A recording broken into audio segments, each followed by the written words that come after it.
You're listening to 90.3 WMSC Upper Montclair, and this is Breaking the Ice 1 week again. First episode of the summer edition shows, and we've got a lot to talk about. Today, I'm joined by two guests who are making their Breaking the Ice debuts on the show. On mic 2, I have Matt Vitale, Breaking the Streets defenseman on the second line of the defense. Matt, how's it going today? Doing great. Pleasure to be here. Excited to get going. And on mic 3, we got Maxwell D'Alfonso out of Vasta Park, Mount Olive, New Jersey. Plug the brand. Plug the brand. He was on Ant Maz in the mid earlier. I'm your host, Connor Cupen, and my mic is as good as it can be. I tried my best because this thing's a little off, but we're still going to talk about hockey. We got 2 hours today, and let's get to know our cast a little bit. Everyone on my show knows I'm a Panthers fan, so I'm living on cloud 305 right now. But Matt, give us your team. Well, it's the Rangers, so I've been thinking about what I'm about to come on here and say. And Max is a Devils fan, which we'll all get to a little later. So we're going to start the show off because, it's your guys' first go-arounds.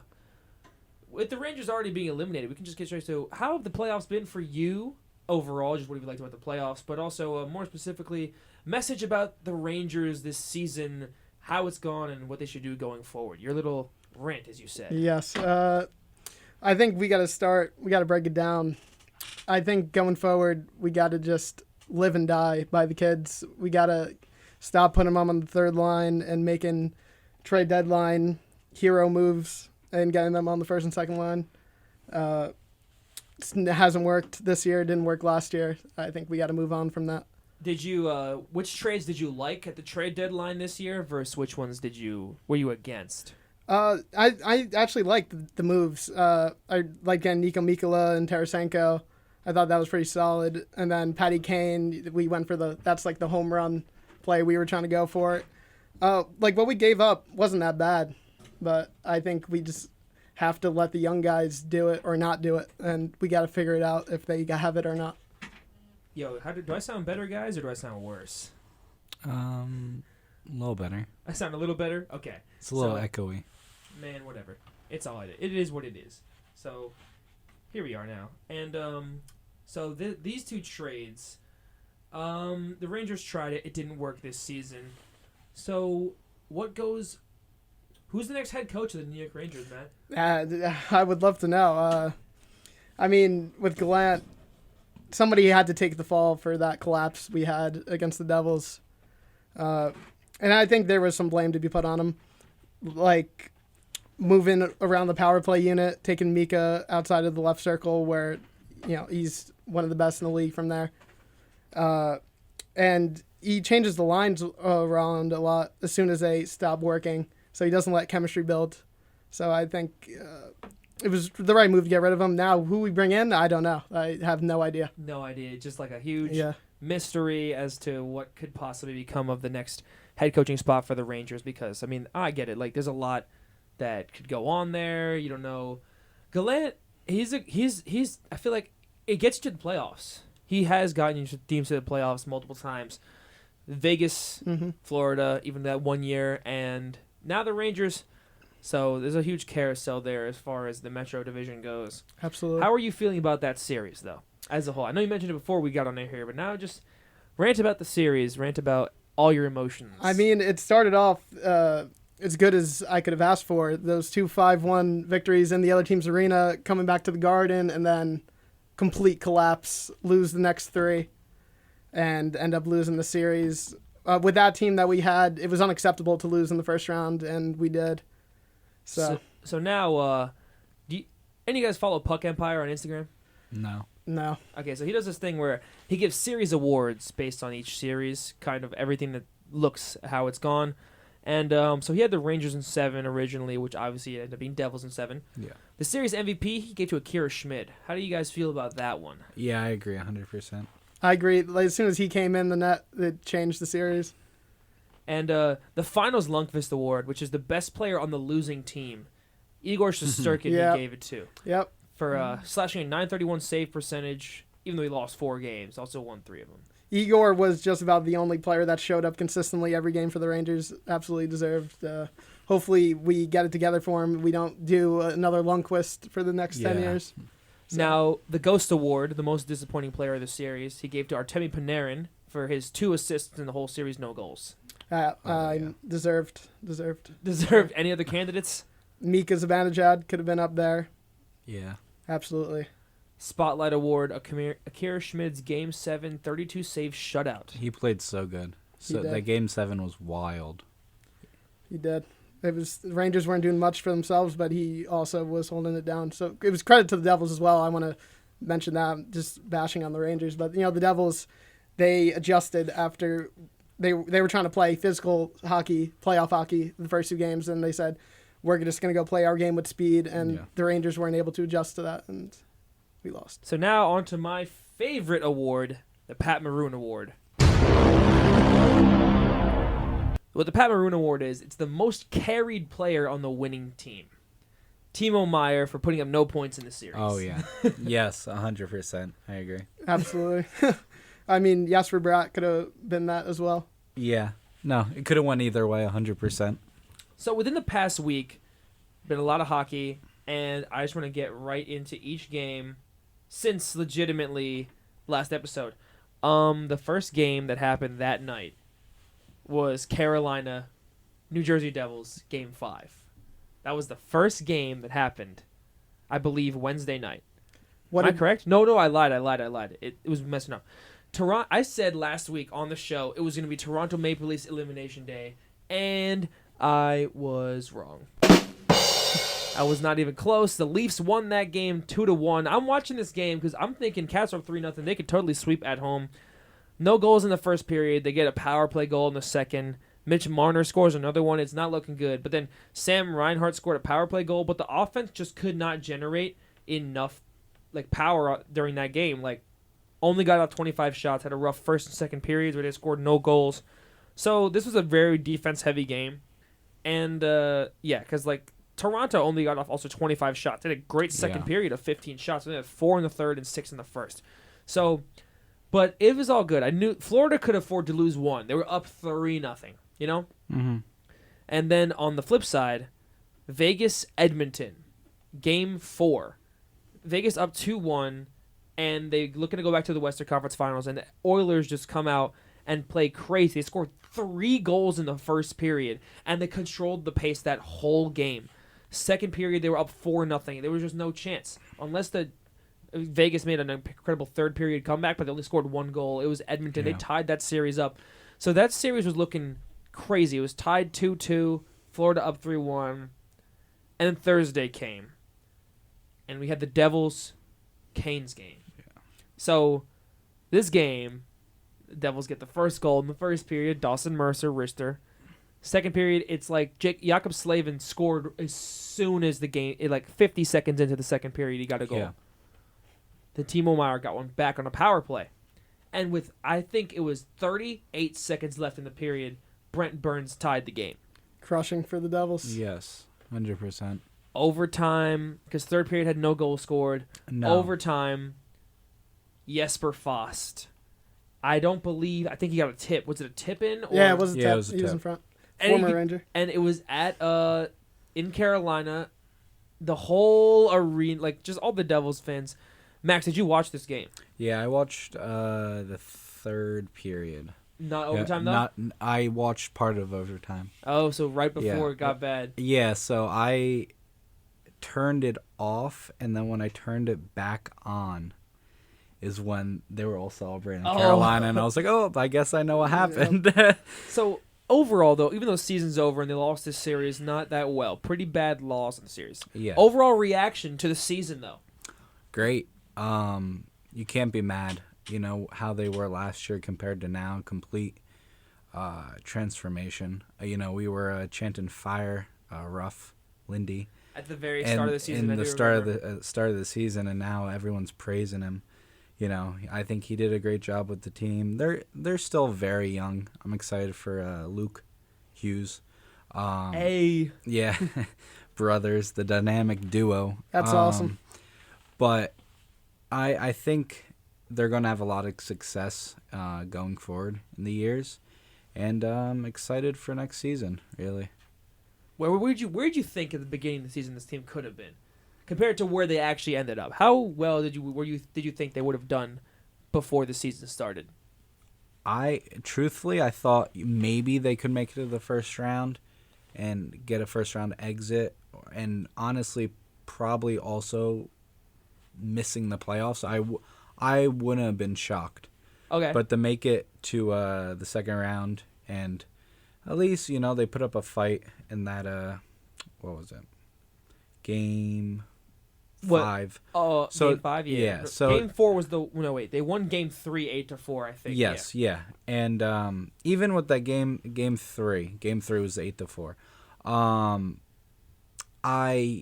I didn't feel, I was happy they scored 8 goals, but letting up 4 goals is still a lot, and you're not going to put up 8 every game. Yeah. So I was still nervous going in, and then when you see them in Game 4, the next game, and they get the doors blown off again, I was like, I think this is the end. But I'm happy with how the season went. I'd be happy too. That was the biggest point turnaround, I think, Oh, ever. Yes. Yeah. Or at I least, think it was. if it wasn't ever, at least in franchise history. I don't know if it was the biggest point turnaround in NHL history, but it might have been. It might have been. I think I saw something about that. Might have been. Felt weird not to be in the draft lottery again. It felt very weird. So There was a stretch, like 3 years, you guys were getting up there every time. yeah, It's a great feeling, though, I assume. yeah, Not being in the draft lottery? yeah, yeah. But there's more unknown now. Like, there's still all the young kids, the young talent, but it's like, at least when you had the draft lottery, it was like, well, there's one thing we can be happy about. You gotta star maybe. Now it's like, let's hope everyone can continue to be as good as they were this season. Man, I feel that. Now you got the established guys. Yeah. And it's time to roll forward. Sometimes you got to be bad before you can be good. Yeah. They built up with Hughes, Heischer, Yeah. created that core. I was really surprised they made it this far. If you told me before the season that the Devils would be going to the second round, I would not believe it. It was nice also, Timo, right? Yeah, I think. That trade, during the trade deadline, it was cool to see the excitement also that we have not had in a while. Like all the rumors swirling and everything. It was cool to finally be in like a buyer situation instead of a seller. Or let's get ready for next season and but All right, which guys are we parting with this year? yeah, pretty much. Now, Matt, on back to your Devils statement, how you wouldn't have thought they would get this far. And on top of that, take down the Rangers in round 1. Yeah, not on my bingo card, for Not sure. on your bingo card. For sure. My boy Tanner, who always comes on this show, right? He's a Rangers fan. And he said last year when the Rangers lost, I wasn't that mad at it. Because they made it to the Eastern Conference Finals, put up a huge fight against the Lightning, and then they lost 4 straight. They were up 2-0, then We were up 2-0. Yeah, They lost 4 straight? Lost 4 straight. But he said it was still a great fight. A great fight. However, he said this year, if they lose to the Devils, I'm going to be pretty mad about it, Yeah. he said. The expectations were different. Last year we broke in and made a little bit of a run. And now this year it was expected to be back there, go for a cup. And then especially getting Patty Kane, getting Tarasenko. It was really cup or bust, and we didn't make it. So, now, also, it's the Hudson River battle. So now the Devils fans have to laugh for at least 6 months. Yes. Yep. I'm already been feeling that. Everybody's talking. All the Devils Everybody's fans. talking already. Yep. Now, what is your least favorite team as a Rangers fan? The Islanders. The Islanders. What about you, Max? Flyers. Interesting. That's interesting answers I've ever heard. Because, like, the Flyers, I mean, that's... Usually I get Penguins or these two teams go against each other. Why the Islanders? That's for me. That's the rivalry in the history there. They've gotten us. There was a run. I forget. They beat us almost every time. So, just in my childhood, it was always them that we would lose to a lot. So. And why the Flyers? For me, same thing. Childhood, going to Devils games and seeing how nasty Flyer fans are.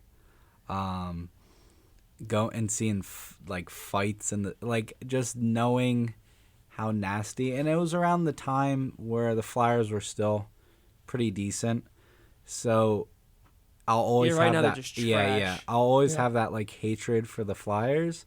I even seeing when I was growing up at Devils games, something I will always remember, which will make me not like Flyer fans, was we sat in section like 200, and there was a big yelling brawl back and forth, and this guy took a bottle and he threw it off the second deck right into the 100 section. Flyer fan hit someone in the head. I was like, that is the worst thing you possibly could do.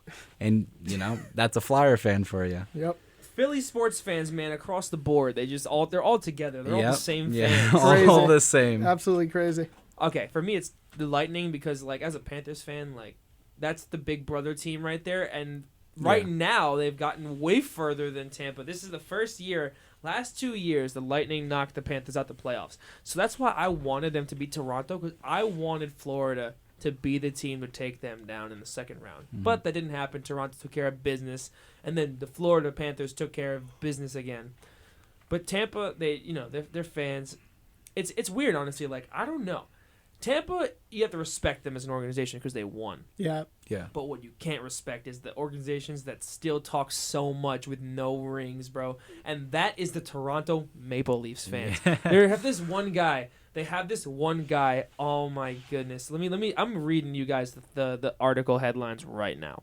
So he's editor in Leaf. That's his name, right? That's the news publication. So let me read you this stuff. So he says, the Panthers are a horrible example of how to run a team. They won the luckiest Game 7 in history, and then their bad goalie went on a good stretch. And it's like, just shut up. You can't. How are you going to say that after you lost? Yeah. Like, to take notes, guys, don't trade for Matthew Tkachuk. Don't sign key depth pieces that won a cup, and never sign 2-time Vezina goaltenders. Bad idea.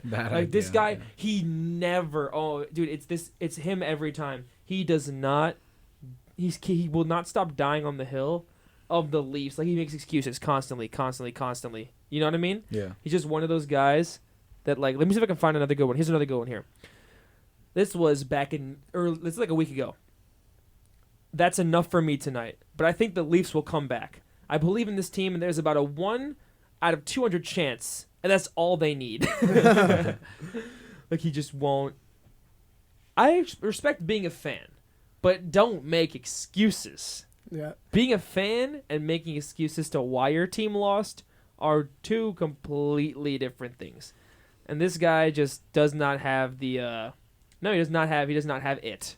He does not have what it takes. At least they didn't lose Game 7 in the first round this year. Finally broke that streak. Here's another one. This is way back in October. You might think John Tavares is overpaid, but if you average out the salaries of him and Mark Giordano, the Leafs have 2 Hall of Fame superstars making just $6 million each. But that's not how anybody looks at That it. is at all. absolutely not how I look at it. Like, bro, this man, editor in Leaf, needs to chill with the keyboard, bro. He's such a keyboard warrior, and it's why Leafs fans get made fun. Some teams get made fun of just because of their fans, not even because of, like, the team itself. Yeah. Totally. That's literally why Vegas has haters. Yeah. Fans. Yeah. The fans don't know what losing's like, except for last year when they missed the playoffs for the first time. So spoiled. Unbelievably spoiled. Last year, I remember all the hockey fan pages, right? They turned their... So this is at the very tail end of the season when the Vegas is fighting for a wild card spot. I remember they were playing Dallas one night. If Dallas had won, I think Vegas was out.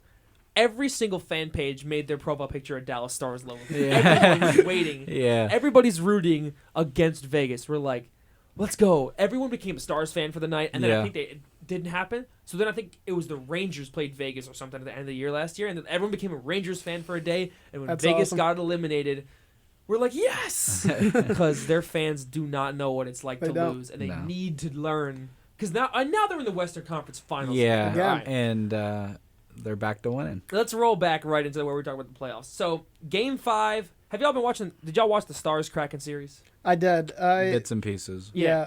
So let's talk about Game 5 real quick. It's tied 2-2, and the Stars come out crazy. Wyatt Johnston, goal. Rupe Hintz, who's been incredible, goal. Yeah. Joe Pavelski, 3-0 off the rip. He's been incredible too. He scored 4 goals in that one game they lost, though. Yeah. Yeah. Then the Kraken got 2 goals back, and then Rupe Hintz scored another one, and then, Foxa iced it with an empty netter. Stars up 2-3. That was a huge game. I think that was a huge game to take the lead. Friday now, my favorite day. Dude, this was actually Leafs elimination day. So I'm watching this game, right? I got off of work. Keep in mind, this is the same day. I'm a Heat fan also. This is the same day the Heat beat the Knicks to go to the conference finals. So now I can have 2 semifinal eliminations one day. I get off work, and I'm hoping. I didn't check the score. I'm driving home during overtime, right? And I'm like, okay, when I get home and turn the TV on, I hope the game's not over. I hope the game's not over. And it's not over. I'm like, I didn't want to miss it. I did not want to miss it. I missed... Dude, oh my God. Heat and Knicks, right? There were 6 seconds left and my phone died. So, dude, I was like, no! But luckily I live close to home, so I raced home, and I'm like, I'm not missing the end of this game. Nah. So luckily it was still in overtime. I was watching the game a little bit. The Cats scored 2 goals in the first period. Ekblad scored a power play goal. Verhaeghe scored a beautiful one-timer. And then they were just going crazy. The Leafs scored 2 goals in every single game this series. Yeah. Game 1 through 4. They scored 2 goals, 2 goals, 2 goals, 2 goals, right? Guess how many they scored in game 5? 2 goals? Yes. So it's 2-0 Florida. Second period, they get a goal back. And it was literally off, like, Mark Stahl's stick. It just went off his stick and in the goal. Period 3, Nylander took a shot off Bobrovsky's, like, shoulder, and it went in. Yeah. There were their 2 goals. Yeah. And then I'm like, okay. They're not scoring. We're good. We're good. Literally, that's the thought process. They go to overtime, right? And in overtime, half of overtime goes by, and then 3/4 of the overtime goes by. There's 4 minutes left in that first period. They get a defensive stop. So Nick Cousins is bringing the puck all the way down. Radko Gudas, a defenseman, he just starts skating crazy. He's going. Yeah. He's going crazy, and he screens off. I think it was let me see which Leafs player it was. I gotta screens off or interferes with, depending on how you look at that. Yarncroc. Yeah, Yarncroc. And then I guess I feel like if he used his stick, everything was legal. Unless he started using his hands. Then, yeah. But I don't believe he used his hands. I think he definitely got in the way, don't get me wrong. Yeah. Yeah. But I think he got in a way that's legal. I can't recall. I have to look at the clip again. But Nick Cousins got a sweet snipe, and the series is over, and everyone in Toronto wanted Florida. They got Florida. Yeah. First conference final appearance for that team since 1996. Wow. And it's the first time in my lifetime they've gotten this far. The first time I ever watched them win a playoff series was last year also. Keep that in mind. I think, to my knowledge, they hadn't won a playoff series since 96 before last year. Yeah, I think that's probably right. And now... this time, they actually are back in the conference finals for the first time since, like, let me look. So, if I could find the Panthers' playoff history right in front of me. Here, yeah. Okay, so playoff appearances. They made the playoffs in 96, right? And then, yeah, they just were really bad. 2016, they were, I think, the 2 seed in the whole Eastern Conference, and they lost to the Islanders. I hated every second of that one. Right there. That was bad. 2020 didn't count because it was like the whole league made the playoffs that year. Was that they were in the play-in thing? That 2014 play-in, dude. So it didn't count. 2021, they lost first round to Tampa. Last year, they win their first playoff series, and they get swept by Tampa. This year, they are literally a 42-win team. They take down 65-win Boston. Yeah. I was with Max. I was with them when they Crazy. won Game 7. We were at a restaurant, right? I predicted a Bruins sweep. I'm not gonna lie, and wow, that was crazy. Dude, I was in the restaurant and I'm trying to pay attention to them and the game at the same time, and then He put his phone up on the salt and pepper shakers.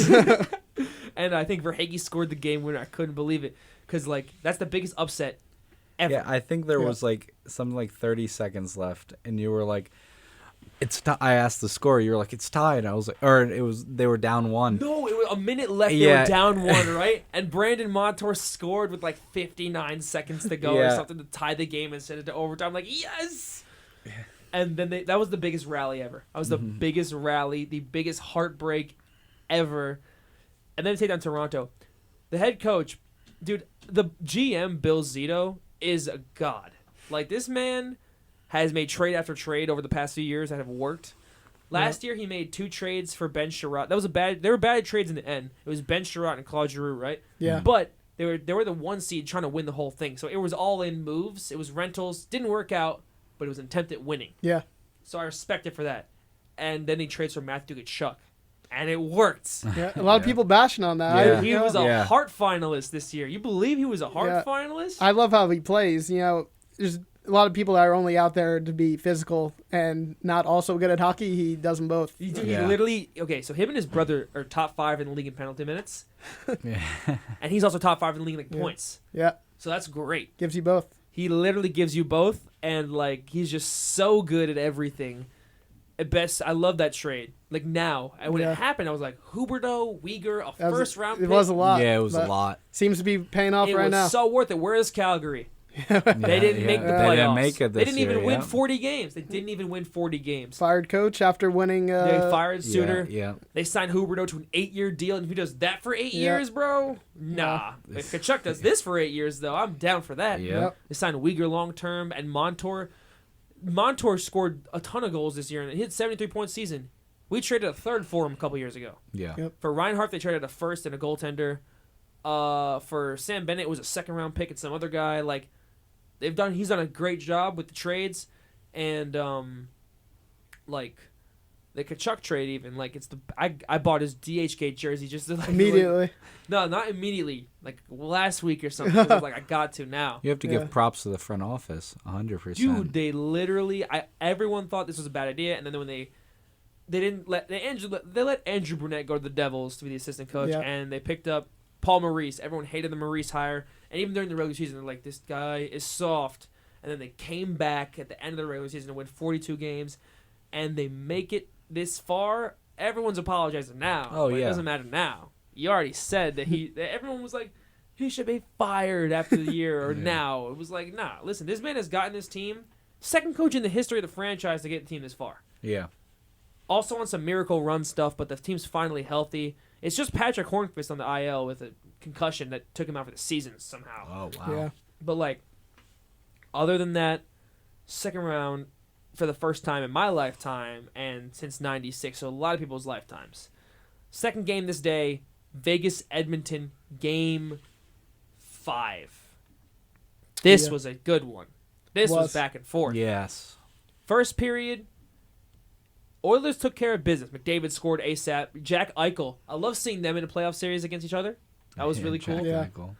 They scored 2 goals within 50 seconds of each other. And then Zach Heeman scored a power play goal. But the power play goals were crazy today. There was 5 power play goals in this game. So each team's PK was not working. Vegas dropped 3 goals in the second period. Mark Stone, power play. Riley Smith, power play. Nicholas Hague, goal, literally a minute after that last power. Vegas scored 3 goals in a minute and a half. That's what ended up being in the second period. The deciding factor. Yep. Third period, McDavid got a quick power play goal, but that was not enough. This Vegas team, they chased out Stuart Skinner out of the goal, brought in Jack Campbell, and he saved all 9 shots he faced, but that was literally just it was at that didn't matter. It was that at that point it was wraps. This Vegas team, I gotta give them credit. They're built different. They're doing good stuff. Eichel dropped 3 points in that game. Marchessault had 3 assists. That's a former Panther right there too. He's good. And they make moves. They make moves and they win games. Moving on to Saturday. Max and I caught the tail end of this one. It was Kraken Stars Game 6. Everyone's a Kraken fan. Yeah. I don't think anyone hates them. But no one hates Dallas either though. Yeah. Going to Game 7, obviously went to Game 7, and their fans, they were crazy. I didn't think Dallas was like that for the Stars. Their fans came to play. Kraken came to play Game 6. Yanni Gourde scored. Mason Marchment, I love that man, scored there. Eberle scored. Tolvanen, and then the Kraken just kept pouring it on. It was 4-0. Pavelski tried to score, but then Matty Beniers' sick goal in the third period to put this thing to bed. Yeah. But actually, now 15 seconds later, Kivi Ranta scored for Dallas. It was right back. It was right back. And then it was iced once Eberle scored the empty netter at the very end. But it was a good empty net effort from Dallas. Yeah, they kept him out for 2 minutes, right? 1 or 2 minutes. It was a while. But it was just too many goals to come back from. So Seattle forced a Game 7. Sunday, on Mother's Day, Vegas moves on to the Western Conference Final. Riley Smith, unassisted goal, 24 seconds in. McDavid literally scored 30 seconds later. It was 2 goals in 55 seconds to start the game. And then Warren Fogle scores a goal at 2:40. So 3 goals in the first 3 minutes of the game. And you know what? I saw some guy complaining because this game's supposed to be on ESPN, right? Yeah. But there was a baseball game This going is on. at 10 Eastern, right? They aired this? Yeah. I can't remember what baseball game was on the air at that point. There was a baseball game, and it was a blowout, a 9-1 blowout on the air, right? So they're all like, we missed 3 goals of a playoff hockey game because they had to wrap up a 9-1 baseball game. That's funny. Is that really necessary, ESPN? You know what I mean? Because, let's weigh out a 9-1 game in the first quarter of the season or a Western Conference semifinal playoff game, game 6. I don't know how that happens. So ESPN caught them slack for that one. But it's something about the second period. Again, Vegas, 3 goals in the second period. Marchessault. Literally had a second period hat trick solo. Yeah. And last period, William Karlsson scored the empty netter, iced that game, and Vegas is on to the Western Conference Finals for the 4th time in 6 years. That's wild. And Edmonton, Connor McDavid back home. Back home again, because that. You got to trust your bottom 6. You got to put effort into your bottom 6, and this Edmonton team burns the wheels off their top guys. Yeah. They're exhausted. Yeah. Poor Connor, he's going 100 miles an hour all the time, and then they get back to the bottom 6, and they're putting in goals on him. And I think he is obviously the greatest player in the game right now, skill wise. Yeah. But I mean, before we start comparing him all time to Sid and other guys, he's got to win a cup. Yeah. He's got none. He's got to get it done eventually. He's stuck in the LeBron phase where LeBron didn't win no championship, and then he went to Miami and they won. So does this mean Connor McDavid's leaving? What's his contract right now? Too bad he already signed that long-term contract. Yeah. He can't leave. Let me look it up real quick, but I know he can't leave. I'm pretty It's at least a few more years. I forget how long ago he signed that. Let's check Connor McDavid's contract real quick. So McDavid signed an 8-year, $100 million contract, and that was quite literally signed back in 2019. So he has he's not leaving. 3 more years on this contract. Yeah. He'll be 29 or 30 when he's a free agent. Yikes. Yeah. So he's got a long way to go. They got to figure it out, the group around him, and get one. They got to figure it out because, it's literally, you can't not figure it out. It's Connor McDavid. You have to figure it out. Yeah. All of Canada's got to figure it out. What's the drought now? How many years for is them? it now? It Yeah. continues. Let's see. Yeah, right now it's literally the South. Bro, 4 teams left in the NHL playoffs. Southern teams. Yeah. About this contract, also, all 4 teams left, they have 0 players that's getting paid $10 million plus on. Oh no, yeah, but there's not many players in this league that get paid that much money in the first place. You got Kachuk makes. He signed an 8-year. It's got to be 8, maybe. Let me see. Kachuk's contract. Look at Matthew Kachuk's contract real quick. It's been 29 years since a Canadian team lifted the Stanley Cup. Yeah. Kachuk signed an 8-year, $76 million. So it's 9. He's right there. He's right there. So he gets under. But he's a dog. So he is. Oh, absolutely. Vegas back in, and we have 4 Southern teams in the conference final. The Crazy. Southeast, Vegas is. The West. It's Southern for the West. Yeah. But yeah. it's not like Florida, Texas, Carolina. You know what I'm saying? And so Monday, Kraken Stars Game 7. First period, no goals. Nothing. Second period, Rupe Hintz, who's been a phenomenal player in these playoffs, scores a goal. Third period, Wyatt Johnston gets a goal. I think the Kraken go empty net, and they get Oliver Bjorkstrand to get one. It was 20 seconds left? 20 seconds left, and they tried it, but they couldn't. Dallas held on. They did. And the Stars win the Central. Vegas wins the Pacific. Florida wins the Atlantic. Canes win the Metro. Yeah. So that's the playoffs we're dealing with here. Now, tomorrow, Game 1, Cats-Canes. Before we get into the playoffs going forward, let's take a little reflection on everything we just experienced. Foghorn sound effect is the best one. You can't convince me otherwise. So, I feel like with the Kraken being eliminated, it was still a good run for them. It's their second season ever. Crazy. The expansion team's going far. Vegas was just the cup final the first year. That was a lot. Yeah. That was certainly too much. That was too much. We didn't need that. But none. Good thing they lost that final because I wanted Ovechkin to get a ring was a necessity. Yes, 100%. Absolutely over that compared to the Knights in their first season winning one. Had to go to Ovi. I'm happy they did. Great for the Capitals that they won in Vegas.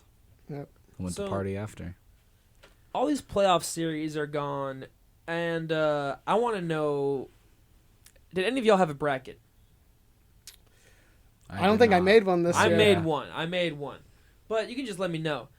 Did you think we'd be where we are right now with the 4 teams left? No, especially, and we'll start with the Panthers. As I said earlier, I thought there was a chance they could have got swept by the Bruins, and I was absolutely not expecting them to be where they are right now. No. What 4 teams did you have right here? I had the Rangers, I'd say, and on the other side, I think I had actually Tampa beating the Leafs. And I might have had them going, and it would have been a Rangers-Leafs rematch in the Eastern Conference Finals. Rangers-Leafs or Rangers-Lightning? Oh, Rangers-Lightning. Yeah, Rangers-Lightning. Rangers-Lightning. That's what I meant. I thought we could have gotten that rematch on that side. For the West, Vegas, they could have been. I'm not really. They're probably the team I would expect out of the 4 that's left. I would expect them the most to still be where they are. Which teams did you have out West? Vegas and probably the Avalanche. Yes. Probably the Avalanche. I'm going to pass around my bracket so you guys can see. Here, I'm going to pass mine out so you guys can see what it looks like. And I'm doing pretty solid. I'm winning that bracket challenge right now. So that bracket challenge, you pick the winners and it lets you pick the games for the first round. You pick the exact game count for the first round. I went pretty solid. Yeah, Vegas in 5. Yeah. Edmonton in 6 in the first round. I was able to get those 2 exact, yeah. And then you had Florida in 7 too? I was able to get that one, yeah. Devils in 7? Those are the 4 I got exactly right. I think I got 6 out of the 8 teams in the first round. And 4 of them on the dot with the number of series. Colorado was the big stinger, had them going to the conference final. Yeah. And Seattle took care of business. That was surprising. And then Dallas, Minnesota is Western Conference Toronto. So I was they got a streak going now. First round exits. They have literally lost in the first round of the playoffs. 7 of the last 8 years, and the Crazy. 1 year they didn't was when they missed the playoffs. So it's been bad for them. As a Rangers and Knicks fan, but also a Jets fan, so I've experienced a lot of losing. Yeah, you've been through it. And having a team go, so the Knicks obviously bad loss, Rangers too. I discovered that it's a lot more frustrating to lose like that when you expect more of the team and you're in the playoffs and you lose in the first round disappointingly compared to just losing a lot of games, because at least you know that you're bad. And when you at least you know you're bad. But when you expect more out of your team and they collapse, that's a lot more frustrating. And 9 times out of 10, if you expect more out of your team, they're never going to satisfy. Yes. So at this point, I got the entire Western Conference. I had Colorado, Edmonton. I should have just picked the other teams, bro. Dallas and Vegas were literally my other 2 picks, but I didn't pick them. And I had the Devils over the Canes because I just felt like they could have done it. But I was so wrong. I was shocked about the Avalanche. The Avs, losing in the first round to the Kraken. Literally the former champs. Yeah. I had them in the final. Let me show you guys the other brackets in this thing, though. It's funny that the other people in this bracket. Oh, no. Because, I'm in first by, a lot. I'm in first. Just keep tooting your own horn. There you go. I have 97 points, so I'm not in first by a lot, but my possible points is 247. The highest possible points behind me is legitimately 131. Wow. So, I'll show you the worst bracket real quick. Just expose that person. Because he can't even get any more possible points. This is AJ, this is AJ's bracket. Take a look, guys. take a look around the board there. He got the entire Western Conference correct first round. Yeah. Eastern Conference, everything was incorrect. Yeah, I see So that. he was feeling good, and then, yeah. He got half of it. The entire Eastern Conference was wrong. That's The entire funny. West was right. And then in the West, did he get any of the second round series correct? No. He He also he had Edmonton going to the final, and from the East in the final, he had the Lightning. Both Yeah. gone. And who was his other Western Conference final team? It was Edmonton and like. He had the Kraken and the Oilers. Edmonton and Kraken and. I respect that Kraken pick. You know that they had a chance at it. Yeah. And so that was the worst bracket of them all. Best one though, Nem's bracket. She's a Devils fan, right? She had Rangers in 7. Oh. Wow. I respect that though. I respect that. It's easy Connor- to be just pick your team. And Yeah, no, Connor's very ride or die with his teams. And AJ's Western Conference man, Islanders in 7. Yeah. That's crazy. I thought the Islanders would have no chance. No, yeah. So now here's Campbell's bracket, which he also can't get any more points on. He had the Colorado Avalanche first round. Well. He was able to get Edmonton, Dallas, and Vegas There you all go. in the exact number. So that went good for him there. Second, on the Eastern side, he had Devils in 7. Gets it, right? He had Islanders in 6. Lightning in 7, Boston in 5. LLL, right? Yep. He had the Devils over the Islanders, but they didn't run into the Islanders. That might have Yeah. actually been possible, but they ran into the Canes. Yep. So, how does it also feel that now I'm just picking this up right now? The Canes had more trouble with the Islanders than the Devils. Yeah. Yeah. I'm just realizing that right now. That's an odd one. 42, 4-1. Yeah. Like, that's a rough go rounds right there. Yeah. And also Toronto having trouble with Florida, but not Tampa Bay. Yeah. That's also a wild one there to me. It's crazy. It's been a wild playoff. It's been an extremely wild playoff. So in this bracket thing, you're definitely benefiting from the Panthers round. Yeah. Everybody probably Yes, Boston, yes. Boston. Everyone had Boston, yeah. And Colorado, he had Colorado, Edmonton, just like me. So everyone's Western Conference a shot. Yeah. So there's a lot of I think I'm the only one that has a champion left. I think no one has Dallas. Nobody has Carolina. Nobody has who's the other team again? Vegas, yeah. And you were very confident that the Panthers were going to beat the Bruins. Dude, they match up well. They just look better 5-on-5, honestly. Yeah. And it's just like the clutchness of the team. It came through when it mattered. Yeah. Overtime, even game 6, like they were down 5-4.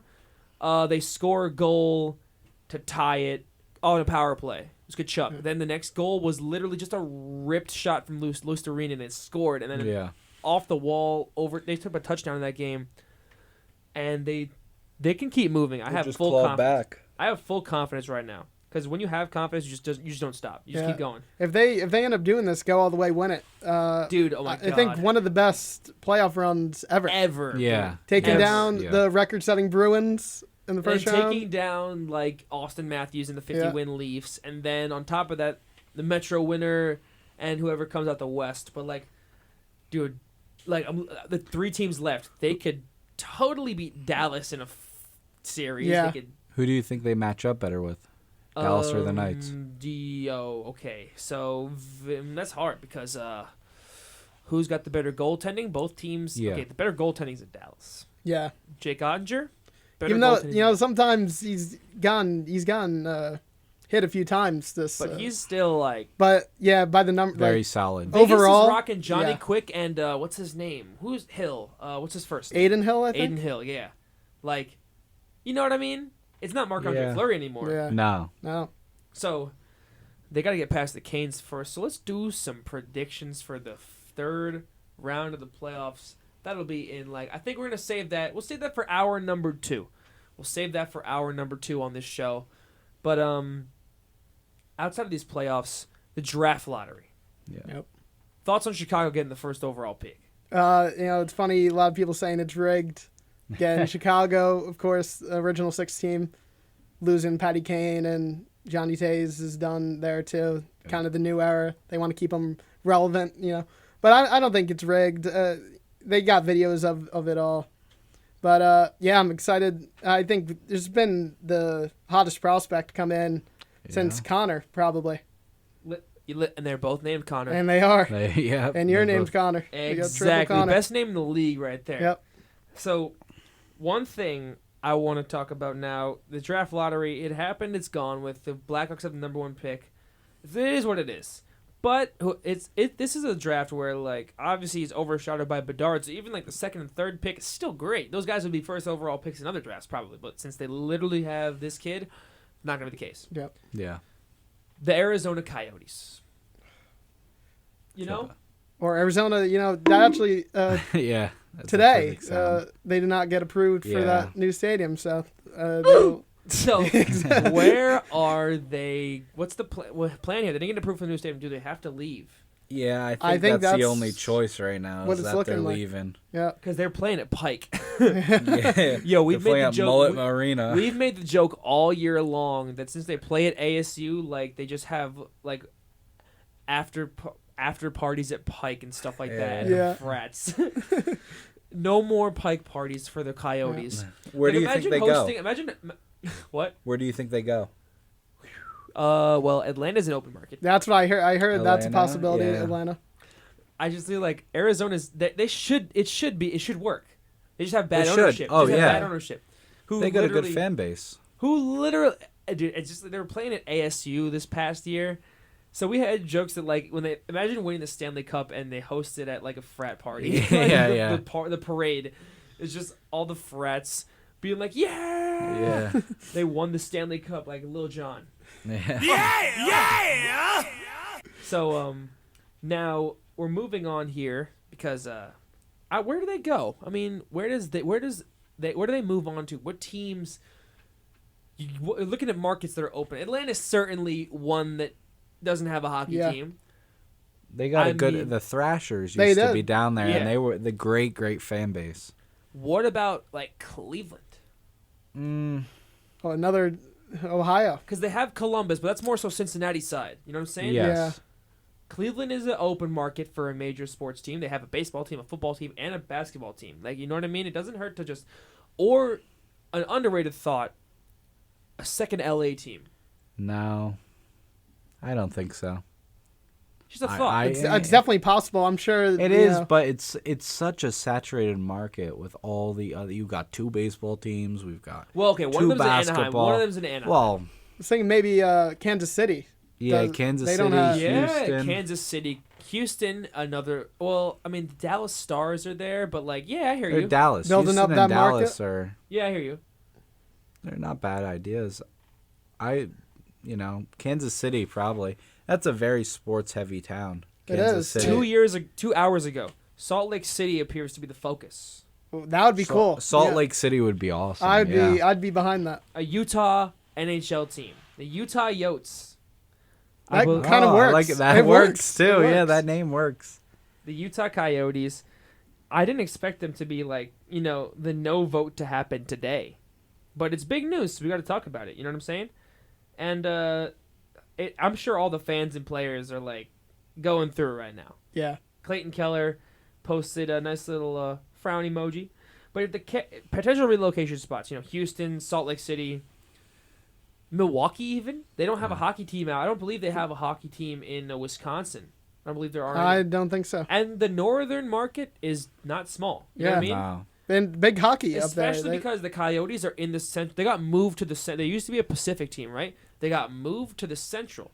So having them in a location like Utah, Wisconsin, something like that would work. Just the Wisconsin, NHL. yeah. The NHL does not have to realign divisions or do something crazy because they already had to do it when Seattle came in. They pushed Arizona to the Central, Yeah. out of Pacific side.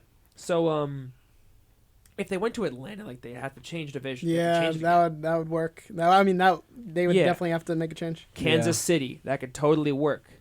Oklahoma City, but I doubt that'll happen.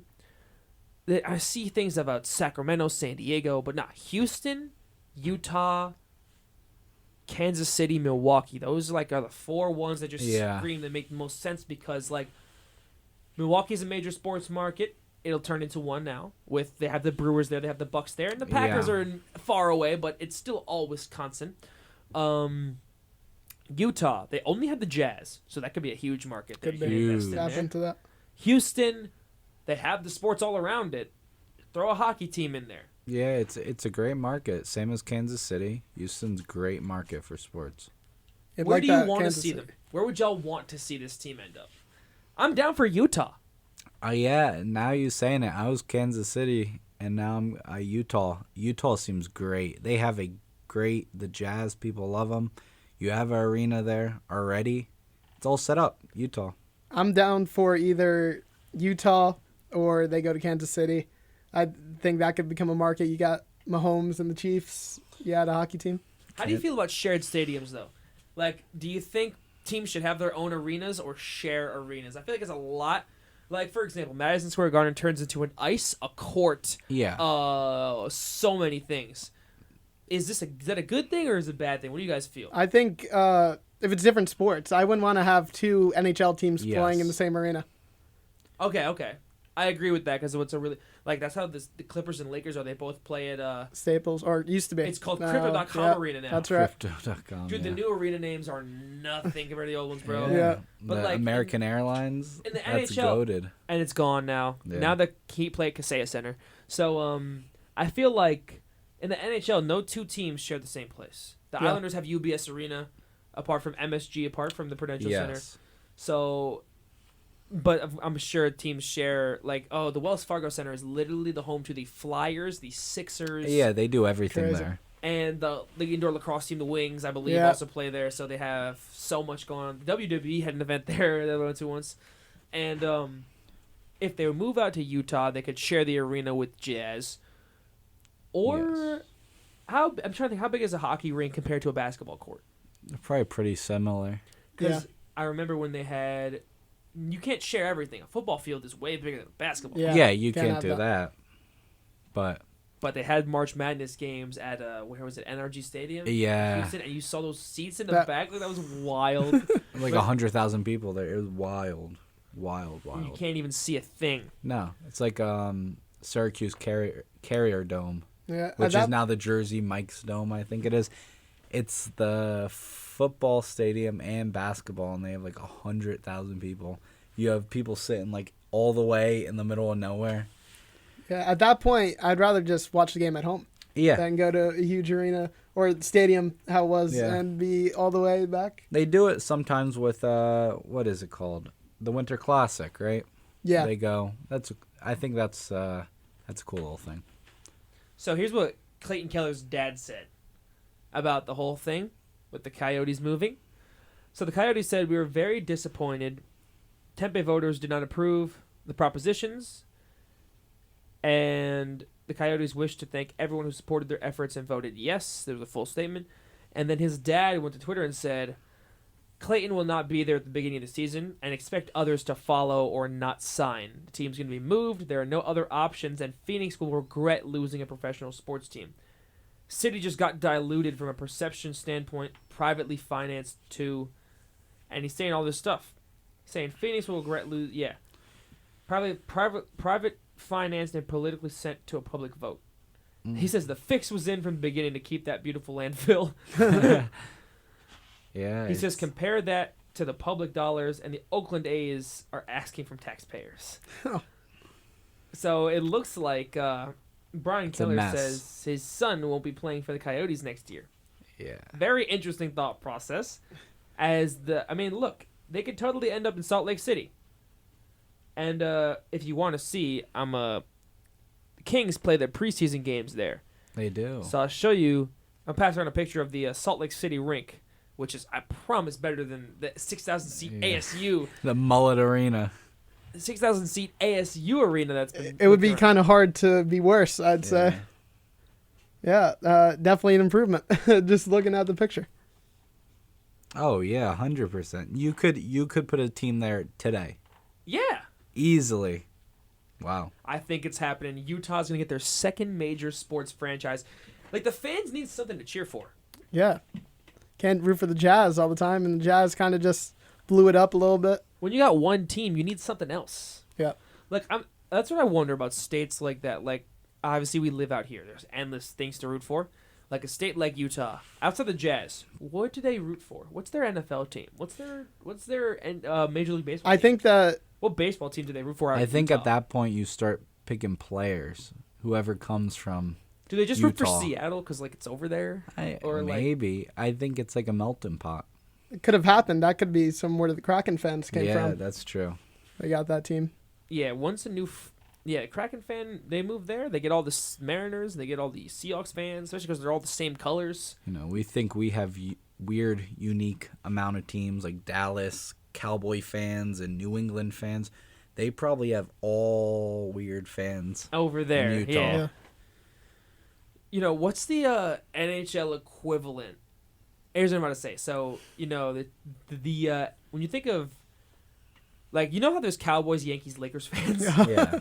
What's their favorite NHL team? What's the of course you're a fan of that team, hockey team? Vegas. Nah, because they're new. Like, No. what's the historical team that just won a bunch of Like, I'm thinking championships? maybe the Penguins. Penguins, and right? it said, Yeah. like, you got the Wow. best player. They won those cups. I think it could be them. Like, you add that- who else is it? Into the Blackhawks, but not really. That used to be the team. I think that when you had the Kane era.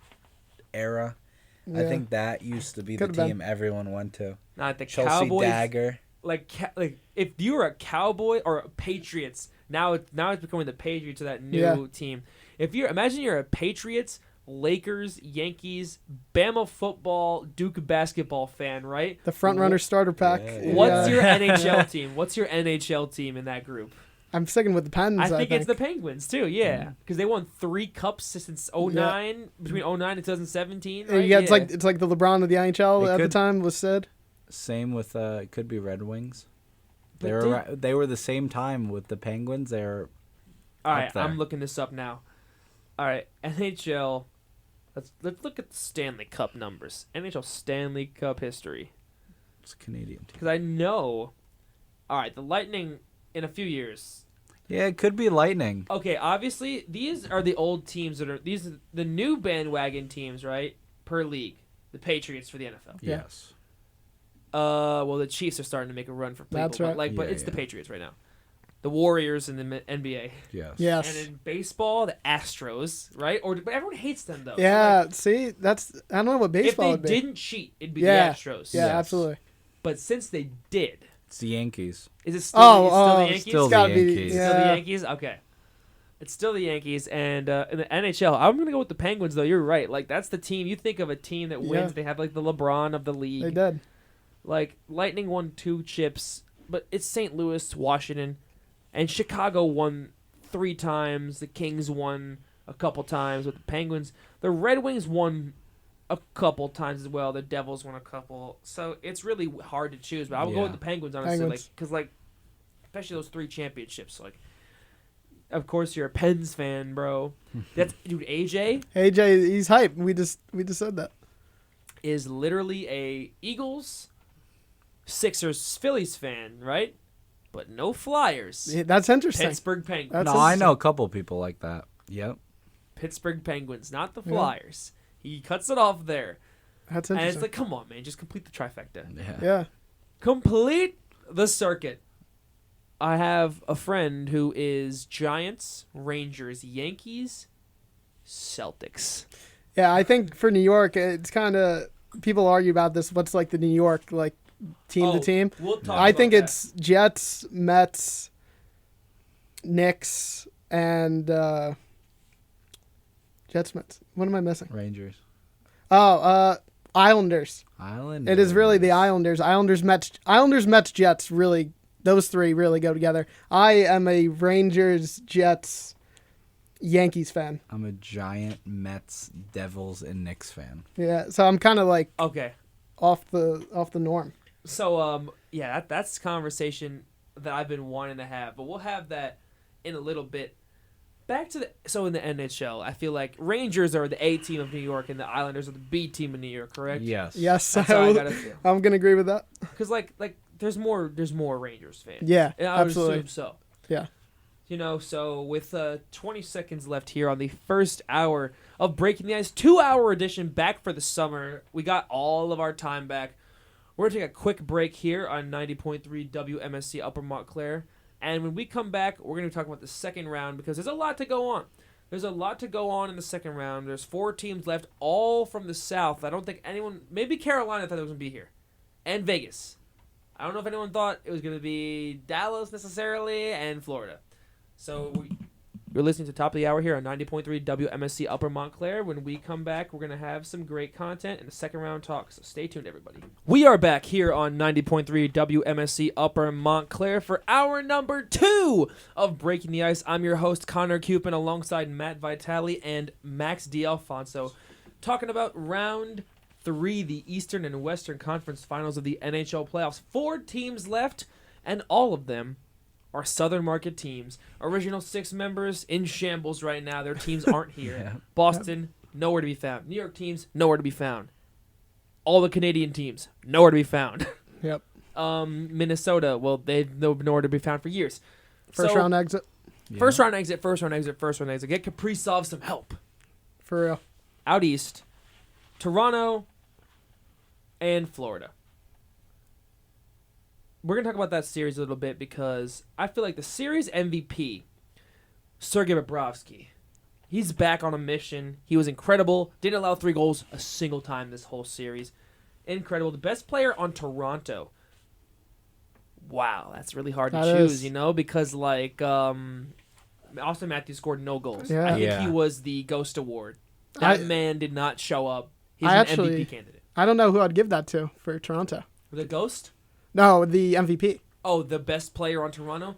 I mean, it's certainly not. You could argue their goaltending. Samsonov was okay. Like, Florida didn't go crazy offensively. They just scored the game winner. They just scored the winning goal every time. So it's a little different than saying, they won every game like a crazy amount. They scored 3 goals, 4 goals, 3 goals, 3 goals, 1 goal. Yeah. Toronto's MVP in this series, that's a difficult one to choose right there. Like, I'm gonna try. Let's pull up some stats here. Postseason stats for Toronto. You had Mitch Marner, right? Mm-hmm. Mitch Marner did go crazy, but not necessarily in this series. He went crazy in the Tampa series. Marner had a good game 4. He scored a goal, but he only had a couple other points outside of that. There's only 5 games for them to really showcase like what they got. Nylander, honestly. William Nylander, 2 goals, an assist in the games against Florida. But I don't even know where to go. Matthew Knies, he was injured for 2 of the games. He scored a goal in one of them. So it's really hard to choose a best player for the series for Toronto. But the whole point is, if they got swept, it would have been great because they would have still never won a second round game since 2004. They won one, but they did win one. So we can't talk about that too much. And the Devils, they didn't put up much of a fight against the Canes either. No. So let's talk about that series. Canes-Panthers. That is your Eastern Conference Final. Your Atlantic Division winner versus your Metropolitan Division winner. Cats in 6. Genuinely, because of course I'm going to keep riding high on the team. Yeah. But this was a team Florida struggled to beat 2 years ago. And now here's a chance for them. This is Carolina's first time making it to this round of the playoffs in a while. Same with Florida. They haven't made it here since 96. So both teams are new to this. Florida has no Stanley Cup championships. I don't know how many Carolina has. Here's the thing. Vegas has no rings. Florida has no rings. Dallas has no rings. I think they might have one. 99. I'm looking it up right now. I think Brindamore maybe won one. They got one, 05-06. So the Canes have one. The Stars have, let me see. How many rings does Dallas Stars have? Dallas Stars, they have 1 ring. Yeah, so whoever wins this year, it's going to be a good story. Yeah. Vegas gets their first ring, and they're insufferable forever as a fan base. Yeah. Florida gets their first ring, which would be great. Yeah. Yeah. Dallas gets their first ring in 20-something years, which their city of Dallas has won because they had the Dallas Mavericks win a championship. Yeah. But, for that franchise they lost the 2020 final, and now here they are. Or even Carolina, their first win since 2006. It's not a crazy drought for them, but it's 15 years. And Carolina, the Panthers don't win. They don't have a championship. The Hornets have no championship. Best believe that. Yep. And they don't have a baseball team in Charlotte. They don't have a baseball team in Carolina. No, they do not. So there's a market for Major League Baseball to invest in. Yeah, I think they got a minor league team, but not a major league team. So, whoever wins going to be a good story. I fully believe Cats in 6 because they're rolling right now. They're just winning games. They've won quite literally 9 of their last 10 playoff games. That's a feat. Hottest team in the playoffs. Actually, they've won 8 of their last 9. They won 8 of their last 9 playoff games because they won 3 straight against. I'm doing such wrong math. 7 of their last 8 playoff games they've won. Yes. I did such wrong math there. 7 of their last 8 playoff games they've won. They're as hot as can be. Yep. They won 3 straight against Boston, then they won 3 straight against Toronto. Lost 1, won the next game. Mm-hmm. They're winning in clutch ways. Overtime win, overtime win, Yeah. overtime win. Like at least 3 of those. So they have the clutch gene. Carolina has a great defense. They're missing their best player That's right. because I forget who it was. Who got hurt? It's Svechnikov. Andrei is Svechnikov got hurt. Torn ACL? Oh. I forget what it was. To be honest, but He's I out do for the know year, though. he's out for this playoffs for what we're talking about. So Not that team's not rolling either. They still got great players on that team. They do. And they're moving along just as fine. they've been in the playoffs year after year, trying to. Yeah. A lot of teams would say in future years that they would win. Like in 2019, people would say, "Oh, 2022, 2023, like Canes will win at least Yeah. 1 or 2 by Yeah. that point," and they haven't so far. They were So a fun team to watch a couple years ago. yeah, They're still a fun team to watch for sure. And I just dropped my keys, guys. They were the underdogs a couple years ago. That's Yeah. why they were For even me- more fun. for me, this series, I'm interested to see if the Panthers come out. Canes obviously been there. Yeah. Really tough team, especially in the neutral zone. I feel like they're really good. The Canes. Dude, they were 2020 season, 2021 season. There was just the one. Florida was good, and the Canes were the one team that couldn't Yeah. take. They couldn't beat that team for some reason. It was a really difficult team for them to play. But in the playoffs these past couple of years, like, they got destroyed by the Lightning 2 years ago. Last year with the Rangers, they Yeah. had them against the ropes, and they blew it. Blew it. Do you think for the Panthers being in all these overtime games, do you think they get gassed a little bit or no? Nah, dude. They've had some days off now. They have, They've had but days off now. it's a lot of physical hockey. It is. It's as compared to the blowouts in that Rangers Canes Yes, series. yes, I mean, yeah. not Rangers, that Devils Devil Canes series. series. Yeah, that was rough, but it's a lot more closer hockey, a lot more physical hockey.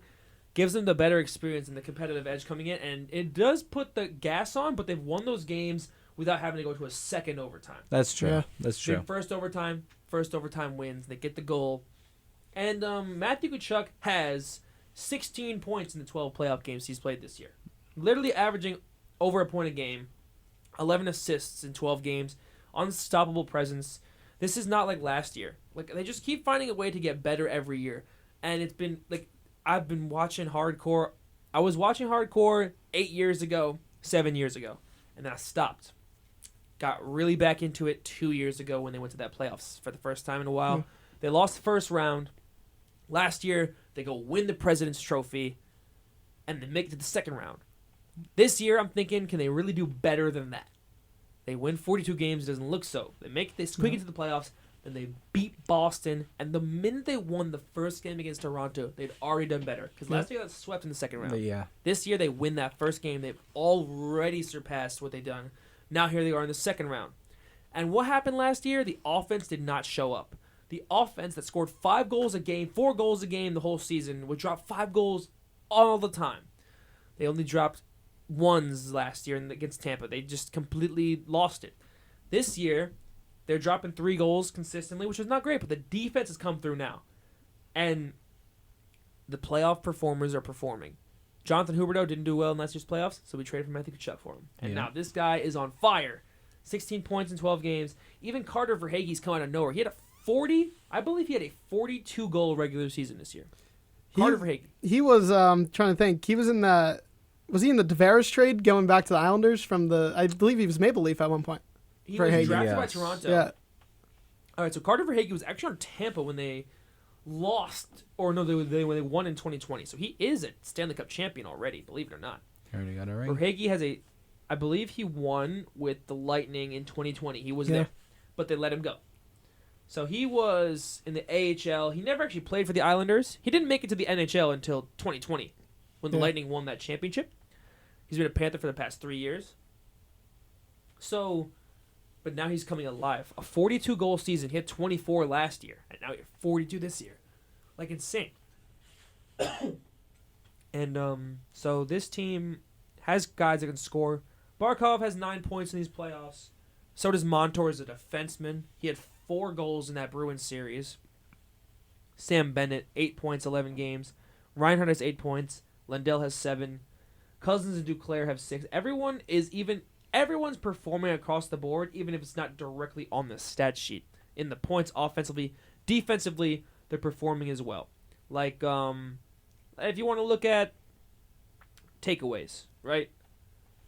I believe so. I don't even know if takeaways are a stat you could just look up like that. Yeah. But their giveaways aren't so bad. No player has more than 1 giveaway outside of Verhaeghe. He only has 3. He has 3. No other player has more than 1. So I feel like this is a team where they're gonna have the firepower. Now let's look over to the Carolina Hurricanes, because they just dog walked the Devils in this past series. And the first round they made solid work of the Islanders. Yeah. Yeah. But they don't even have an 11-point score. Sebastian Aho has 10 points. Jordan Martinook has 10 points. But then it just drops off. A bunch of good, solid contributions there. Brent Burns, Jesper Fost, Seth Jarvis, Jordan Stahl. We had the Stahl series. Eric and Mark on one side, Jordan Stahl on the other That's side. crazy. So, the battle of the Stahl brothers, who's going to come out on top? I don't know. I have no idea, because Eric Stahl is like a fourth liner. Mark Stahl's like second line defenseman. He gets more ice time. Yeah. Yeah. And Jordan Stahl, I believe, is a forward on Carolina. The captain. Captain of Carolina, not that. So this is going to be a great series. I have Cats in 6, though. I think they could totally win this series. And I'd love to see them do it at home, because what else would you want? Yeah. For me, I think this game 1, I really want to see. I think I'm actually going to say my prediction. Whoever wins game 1 goes on to win the series. That's my official prediction on that series. I agree. Whoever wins game 1 wins the series? Yeah, I think it's going to be It's a very set. important. It's Well, gonna let's set. look back at the playoffs. Yeah, Rangers won game 1. that's right. I don't think it went that way. Boston won game 1 against Florida. Didn't go that way. The Kraken did win game 1 against Colorado. So you have that one there. Yeah. I believe out of Vegas, and who did they even play first round? Vegas and Winnipeg. Winnipeg won game 1. Yeah. So the game 1 thing, I don't know. I don't think it holds as much weight this year as opposed to previous years. It's been a crazy playoff. So But it who has knows? been a crazy Who The knows? first round was a lot better than the second round. Yeah. Yeah. No. Yeah. Maybe on the Eastern side, because the Eastern second round was just Canes. Horrible. Cats. The Eats first one, really good. Oh, no, that was crazy. Rangers Devils, just first off that series, Rangers just Devils happening, was- getting that rivalry in the playoffs. And then Boston, Florida, and Yeah, then you had 2 you game know, 7s in those. So. Yeah. And I think there's more game 7s even on top of that in the first round. So we also saw, I'm trying to think, other wild cards. Islanders series was okay. I mean, they won 2 games. They put up a won bit 2 of a games. fight. They made put it up a fight solid at the end. Compared to all the other series, it wasn't that good. And what was the last series in the East? I'm just blanking on it right now. Oh, Tampa, Toronto. That was okay. Yeah. Toronto wins their first round playoff series in years. Broke the drought. That was a good one there. And out west, Vegas, Winnipeg was nothing. No. Dallas, Minnesota was exciting Mm-hmm. for sure. Edmonton Kings was exciting. Yeah. And I believe Vegas play. We said that already. Kraken, Colorado went to games. It won 7. 7. It went It to won 7. Yeah, 7. and the Kraken pulled out. So it was all great first round series. And the second round, Dallas Kraken was a great series, and Edmonton Vegas was even a good series. So we got a great second chance here now with the Cats and the Canes. The Cats have the bigger firepower. Goaltending wise, though, this is hard. Freddie Anderson's been the better goaltender, but Sergei Bobrovsky's still throwing up good numbers. He's still throwing up good numbers. Yeah. Freddie Anderson, though, outside of the 8-goal performance, which I believe he didn't even play that game. That game, he did play it. My mistake. He played, but I don't know if he started. He might have started, but then Kochekov came in there and gave up 4 more goals. Yeah, I think he started and then they pulled him. Well, that's going to happen when you give up 4 goals on 12 shots. So 12 shots. Yeah. So then, but he only gave up 1 goal in all the other games except for the overtime winner where he gave up 2. So he's been pretty locked down outside. Bobrovsky, 2 goals in literally, I think he's given up 2 goals in 5 straight games. If he plays like he did in this last series, they'll have a shot for sure. We'll have a shot, no doubt about it. And the goaltending power, it's just going to come down to who's got the better upper hand here. And the offense, Florida has the offense. I'm convinced. Especially with Tkachuk. I think they're the best player on the ice. I think they have the best player left in the playoffs. I think they have the best player. Like, there's no Stars player on his level. Yeah, I'm trying to think. I don't think there's any Vegas player on his level. And even this Canes team. I think Tkachuk is the best player left in the playoffs. Yeah, I think I'd agree. No, I'd agree with that with take. that. I'd agree. If McDavid was still here and him and Draisaitl would be different. But yeah. Vegas took care of that. Yeah. I think it's the Chuck, too. Tkachuk is the best player left in these playoffs, and that's going to be the difference maker. He's the guy going forward. He's the best. That's when your team has the best guy left. It's a scary thought for the other team. Absolutely. All the other teams. Yeah. Only 4 teams. You have to watch left. that guy. Yep. The Southeastern Conference Finals, as some people have been calling it, because it's literally Carolina, Florida. Yeah. And we got, Vegas and Dallas over there. And let's talk about Vegas and Dallas now. This is the Central 2 team versus the Pacific 1 team. Aiden Hill, Jake Ottinger. Hill has been on fire goaltending thus far. Now, in the postseason, he goaltended against Edmonton.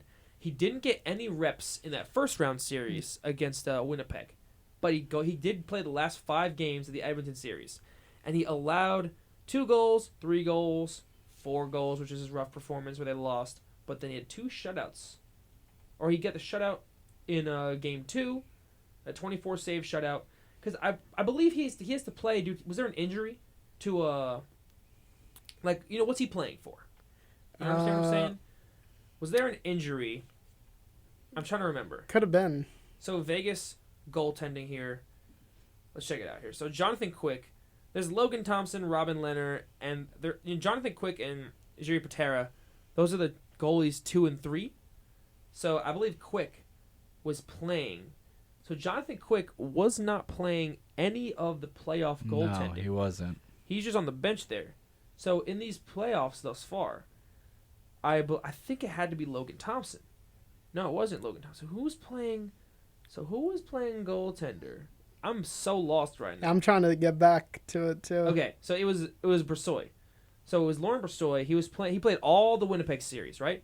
And then this Edmonton series, they switched it up. He's healthy, but they're running with Aiden. They're running with Hill.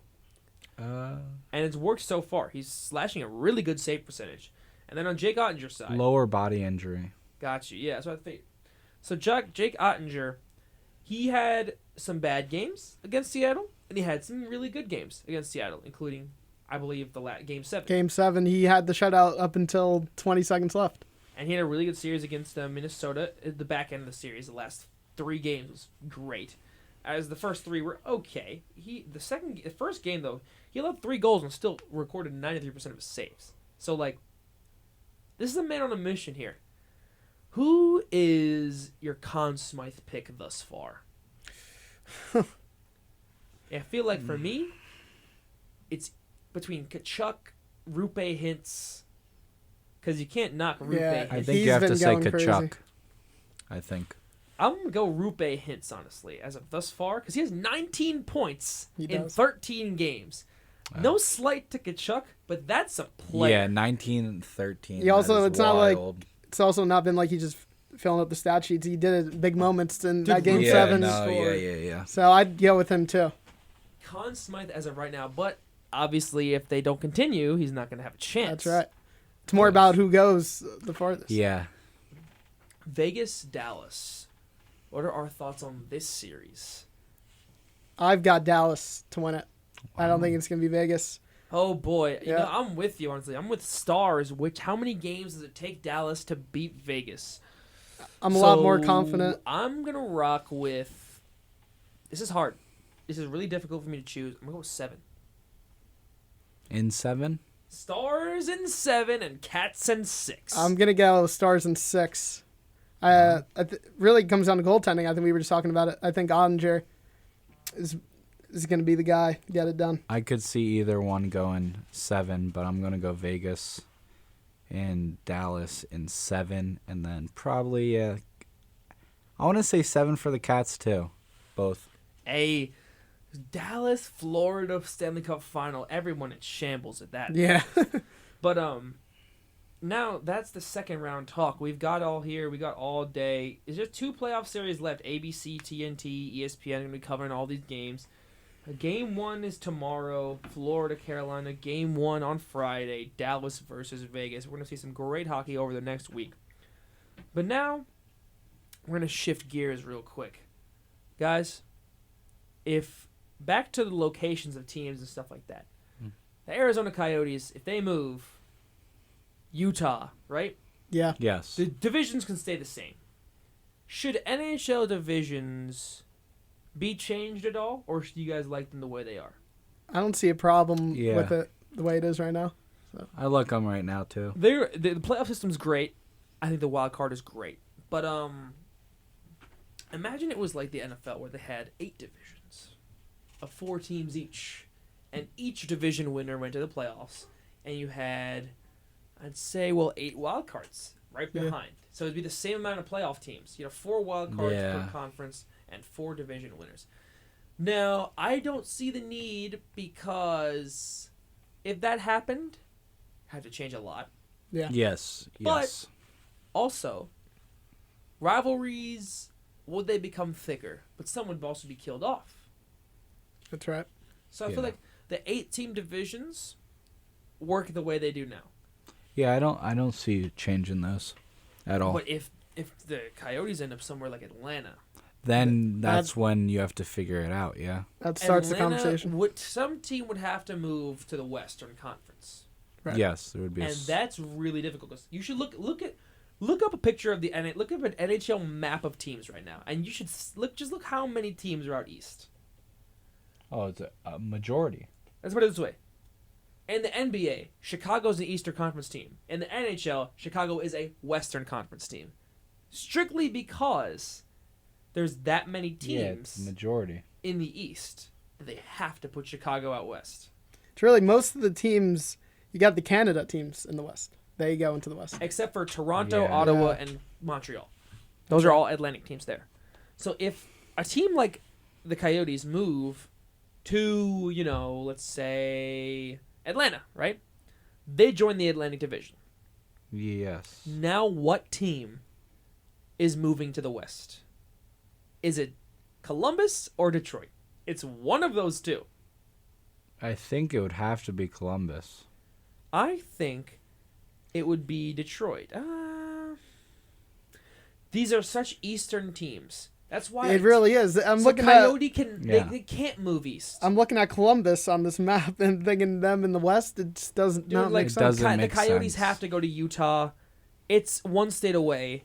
Yeah, and nothing changes. I actually think I want to rule out Atlanta. Don't want to see that happen now because it creates so many It would be more chaos. problems. I think they're going to stay in the West Yeah. somewhere. If they move to Wisconsin, I'd be fine because I'd stay out west. If they move to Utah, that'd be all right. But there's not many, or Kansas even perfect. Kansas, Houston, Wisconsin, Utah. Those are the 4 places I'd like to see them go. Because especially if you move them out to Houston, now you got a Texas rivalry with Dallas. Like, that's perfect. Also, Utah, I mean, it's just the next state up. So It's one state away. kind of get to keep some of the Arizona fans. It's more of a central state rather than a Pacific state like Arizona, you know what I'm saying? And it creates, you look at the geography of this, and this is what I like about the NHL. The geography of these teams actually makes sense as to where their rivalries are. Like, Florida-Tampa rivalry. Yep. Battle of Alberta, Calgary-Edmonton rivalry. All those teams in the East just sprinkled throughout. They're all rivals over there. Even look, Seattle-Vancouver could be a rivalry. Yeah, They're I was next just to looking each at that. Let's That start would be getting that going. would be fun. They're right next to each other.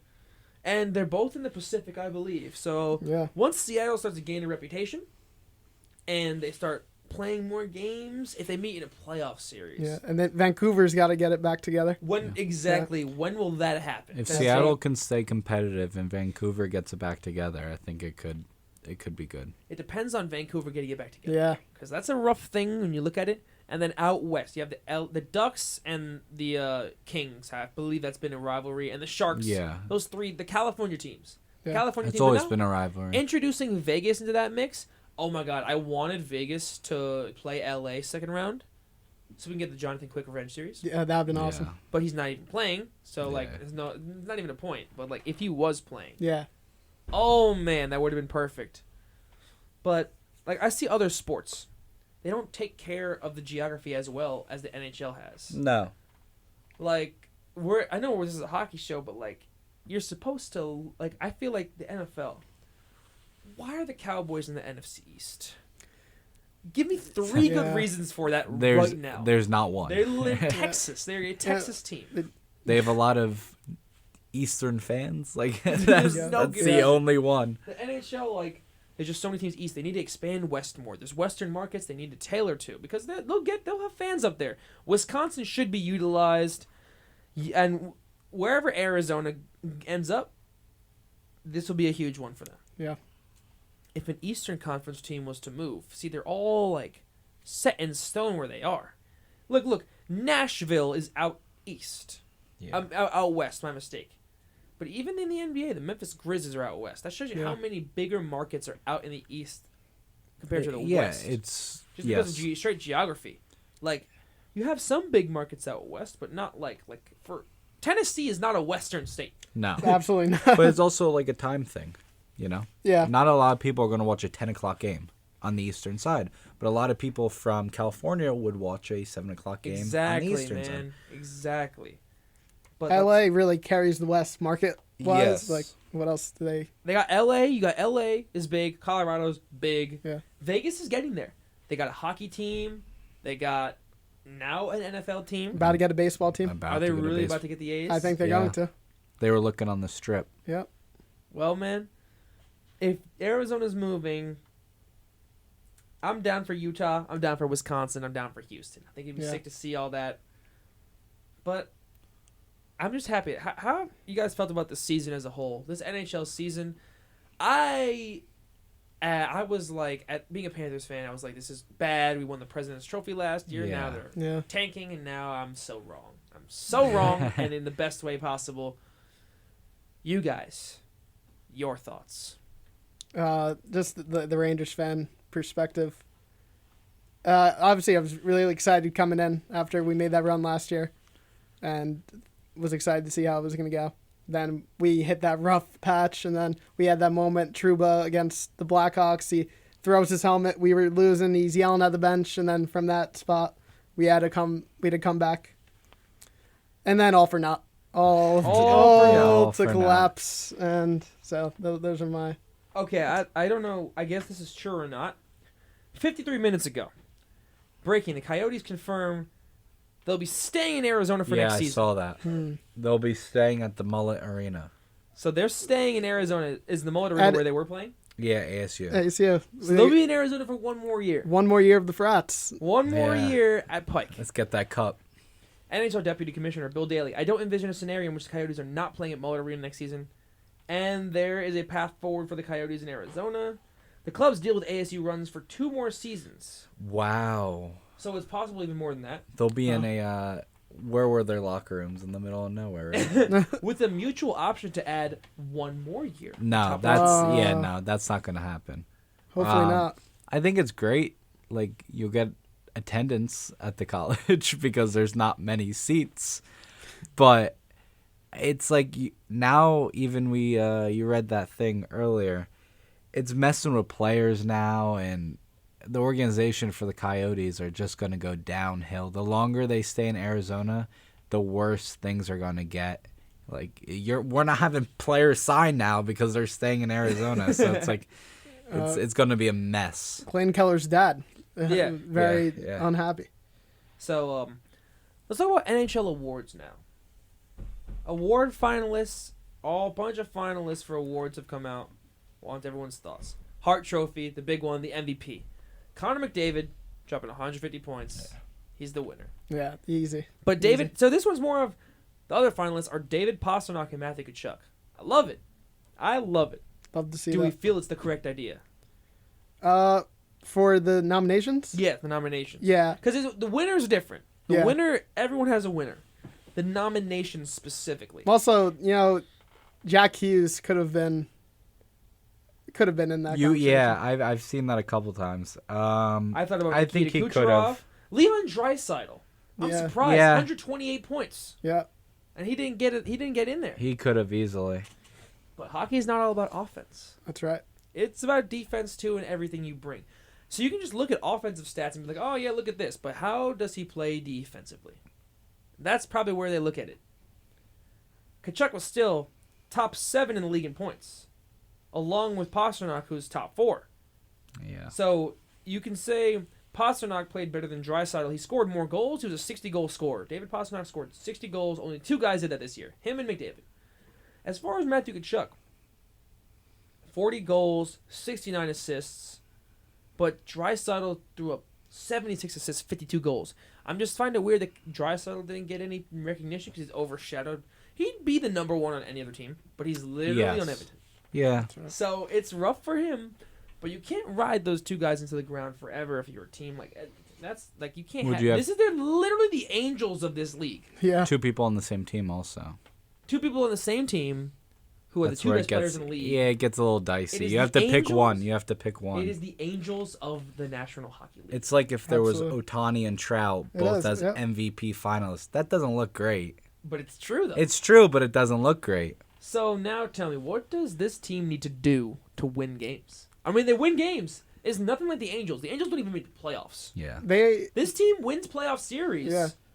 2 years ago, that swept in the first round. Last year, conference final. This year, second round. But that's not enough. It's literally Connor McDavid. You can't lose games. They are really all offense. They'll score 6 goals, and sometimes they'll give up. Yeah. There's be so many times they're winning. Like, see them win 5-2 in the third. Oh, they're gonna win. Nope, they lose 6-5. 6-5. It would happen a bunch of times, and I think they really got to figure that out. You know, Stuart Skinner. He made the All-Star game because his division's kind of weak at the goaltender position. Also, he's a rookie. Yeah. And he was just the best one there. So I mean, he's young rookie, promising. Maybe they could turn him into something, but in front of the defense, they got to figure that out, I think. Yes. So we're going to the line. For every eliminated team, what do they need to do now? Boston. What do they need to do to win? 'Cause Nothing. you thought they I did don't. everything. Nothing. Honestly, it was a It was just That's really hard. collapse. I don't think there's anything that team has to do. I just think it was like they just run it back. They just yeah. It I was mean, just a hard time. record-setting regular season. Yeah. And I really don't know what you do. I don't know. You just run. I think you just run it Yeah. back. Just run it back and I'm trying to think of changes. I don't know. what to bring change. back some experience. You took this Yeah. year's playoff experience. That's all it was missing. The playoff Yeah. experience. Yeah. But they've lost in the first round now, back-to-back years in Yeah. 7 games. Yeah. 2 years ago, they took I believe it was Carolina to 7 games. Yeah. No, not 2 years ago. Last year, they were in the playoffs as the 7th seed. I know that, or were they the 8th seed? I can't remember. First seeds last year, Florida. They played Yeah. Washington. That was one series, right? Yeah. Who won the Metro last year? It was Carolina? Kent. It was the Kent. So I think they Yes. took down Boston first round last year. Yeah. And that was in 7 games again. So now you look to just run it back. Yeah. Keep as many pieces as you can and play hockey. Yep. Because 65 wins. Like, come on. Some of those, their core guys getting up there though in age. That is Brad, true. Bergeron might be done. Yeah, that's right. So that's a big piece they have to fill. Toronto, 50-win team, got past the first round for the first time in years. But now how do they keep moving forward? They have Austin Matthews, Mitch Marner, John Tavares, William Nylander. Yeah, their core 4. And, Ilya Samsonov. I think they need to get a better goaltender. Yeah. Yes. Because they don't have the best goaltending. Samsonov is solid, but but also you can't have these playoff chokers. Yeah. What's the chance? Austin Matthews has 1 more year with Toronto, I believe, on his contract. So yeah. what's the chance he's gone? Is it an option? No, there's 1 year. It's 1 year. I mean, it's really, I don't know what he's feeling. I assume he's frustrated because it's year after year, and whether he thinks that's the right spot for him to be and them to build around him and put a team together, or if he thinks that's not going to happen and he's going to go and try to win one somewhere else. He has Yeah. 1 more year on the deal, and that's it. Just 1 more year. Yeah. So, let me make sure of that real quick. Yeah, he's an unrestricted free agent come 2020, from after next season. Okay. So that's a big one there. That's maybe the biggest free agent in years. Huge. on the market right there. Whatever team gets him, they get a goal scorer instantly. They get an MVP. They get everything. He's a monster. He's got a wicked shot, and like he's just good at hockey. But what do they need to do? Keep him as the first step, I feel. Yes, absolutely. But you also gotta, or do you? I don't know, because he didn't score a goal in this playoffs. There was also John Tavares. Who cares if you win a regular season? You win 50 games. If your best player doesn't score a goal, come playoff time in the second round, is that a guy you want to keep around? Yeah. I don't know. He's done good. They had never won a playoff series before this year. And Marner's good. Nylander's good. They have the pieces. If you know you're not going to re-sign him, do you shop him around? This year, they either... I think in a situation like that, they would have to start out next season, and they would have to be really bad and then be sellers at the deadline. But they're a good team. That's the problem. They're a good team. They're a good team that will make the playoffs every year. I don't see that happening to where... I think the way he'd get traded would be if they tank bad next season at the beginning and then at the deadline, and he would be an expiring contract, and they see what they get at that point. But I don't see that happening. Because it's not like right now, it's not a winning recipe. Yeah. You know, it should be, but it's not. So do you shop him for a bigger star? You trade contracts. It would be future. They would be a ton of draft picks. Yeah. It would be a ton of prospects. No doubt about that. Like, the best player on that team. And it'll be interesting to see Toronto do, because they 50 games and lose my next team. The Tampa Bay Lightning. They just won 2 chips back-to-back. Last year, they lose. This year, they lose first round. What do they need to do to get back on top? Yeah, they like to manipulate the cap. Somehow keep on re-signing guys for crazy contracts. And everybody's like, how are they doing this? I don't know. Nikita Kucherov is good. I feel like Andrei Vasilevsky had his first bad playoff series in his whole life. Yeah. Yeah. So he'll bounce back. Yeah. I think Tampa's a team. They still have Victor Hedman. Their guys are getting older, but it's still the core. They'll be a playoff team every year. Now, what do they change to get back to the finals? What do they do to get back to the finals? I don't know how they would do that. I feel like they're really tied up with cap. Like you say, they've got their core of guys, and they've re-signed them. Yeah. So it's like they're basically just trying to run it back and making small additions. You make the playoffs, and once you get there, just hope everything goes your way type thing. Yeah. In that first playoff series, their first and only playoff series, it was hot and cold. They were offense crazy. Then their defense was bad. They were really good, really bad. 3 bad overtime losses.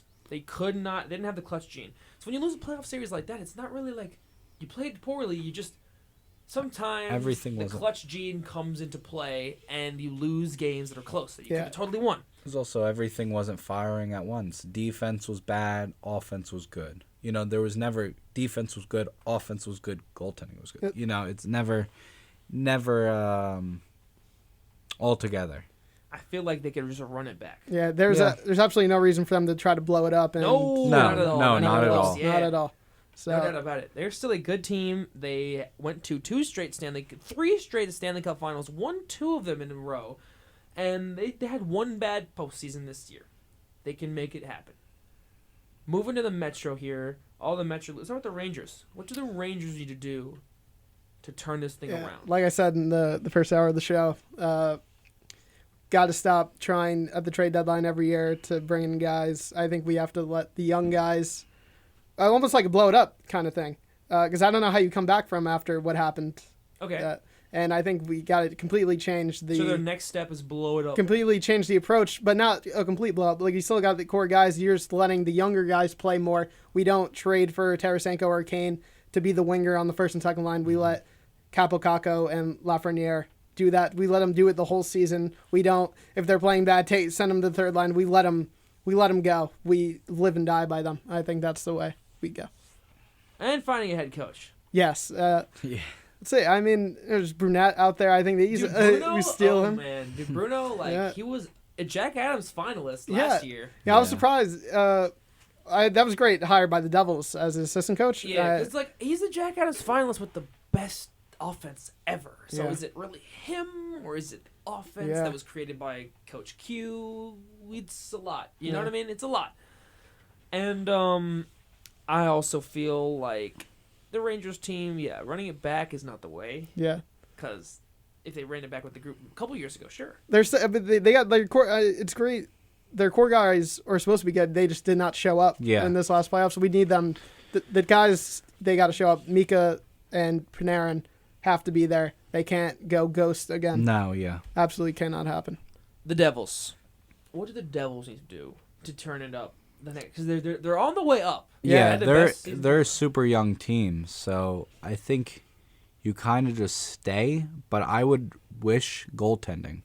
Yeah. If they can find a actual true goalie. Okay. They kept going in and out with the two, and nothing felt real sturdy. And so I think if we could go goaltending, I would be happy and run it back that way. Better goaltending is certainly a way to do it. And moving down here, wild card, look at the things. The Islanders.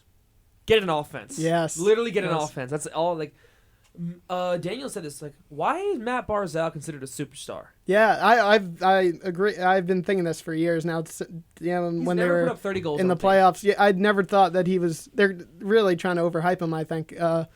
But really, the Islanders, it's really Sorokin. Fantastic season. I think the clear Vezina winner, Sorokin. Well, some people will tell you Allmark, but Yeah, but for me, it's Sorokin. I'll be on the less of the Sorokin Hill.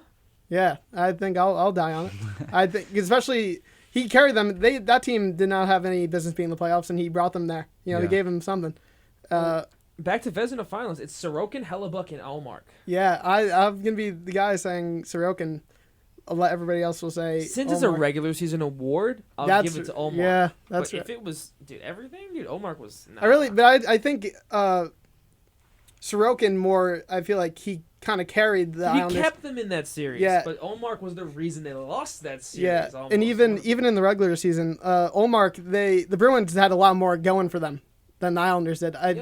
So Sorokin had a lot more weight to carry than Allmark. And they also had Jeremy Swayman coming in. It was really fantastic goaltending. They were just a fantastic team until it wasn't in the playoffs. Until they run into the kids from Sunrise. That's right. Yep. And so Vezina, that's the Vezina finalists all there. Moving over to the Western Conference side of things, the Colorado Avalanche. They just run it back. Yeah. Yeah. I mean, they changed goaltenders though, correct? From the championship. They got a Georgiev. Right now, Georgiev is playing, but he wasn't their championship goaltender. No, that was It was. He's on the Capitals now. Yeah. Dude. I don't know why I'm blanking on his name. I'm blanking too, bro. Who was their goaltender? Darcy Kemper. Darcy Kemper. Oh. But their defense is really good. Let's not act like Cale Makar and Devin Taves aren't like godlike duo there. And Jack Johnson's a good defenseman. Eric Johnson's a good defenseman. They have all the power they need. They just Mikko Rantanen, Nathan McKinnon, and that's a whole squad. But Gabriel Landeskog, I think, is out for the year. Yeah, and he's out for the next year. Done. Next year. So, That's that's a their big piece captain. to lose. Yeah, huge piece. I'm happy for him that he did get that cup because I don't know. Yes. Like how he's also like 31 or something. Landeskog? He's older. Yeah, so I don't know. I don't know if he ever comes back from this injury. To be So honest. do they just run it back, Colorado? Or Yeah, do they have I to mean, you do just some won the special cup. things? You just won the cup last year, I think. I think it's the same thing as the Find someone Bruins. to replace Landeskog for the season. Yeah. A 1-year deal on someone that can fill the shoes. Yeah. Just to fill the spot. It's a 1-year deal if you know he's coming back. I see what you're saying. If not, then they're going to have to go long term to find someone, and you run it back. Because the current group right now is just so injured they gotta fill shoes. Yeah. Minnesota Wild. Forget the cup. What do they need to do to make the second round? Yeah. Yeah. For the second round, well, okay. So them going against the Dallas Stars, right? Defense and offense, terrible in the last 2 games, and they had terrible in game 2. So I feel like one issue resides in the fact that Kaprizov didn't show up when you're supposed to be the best player on the team. Yeah.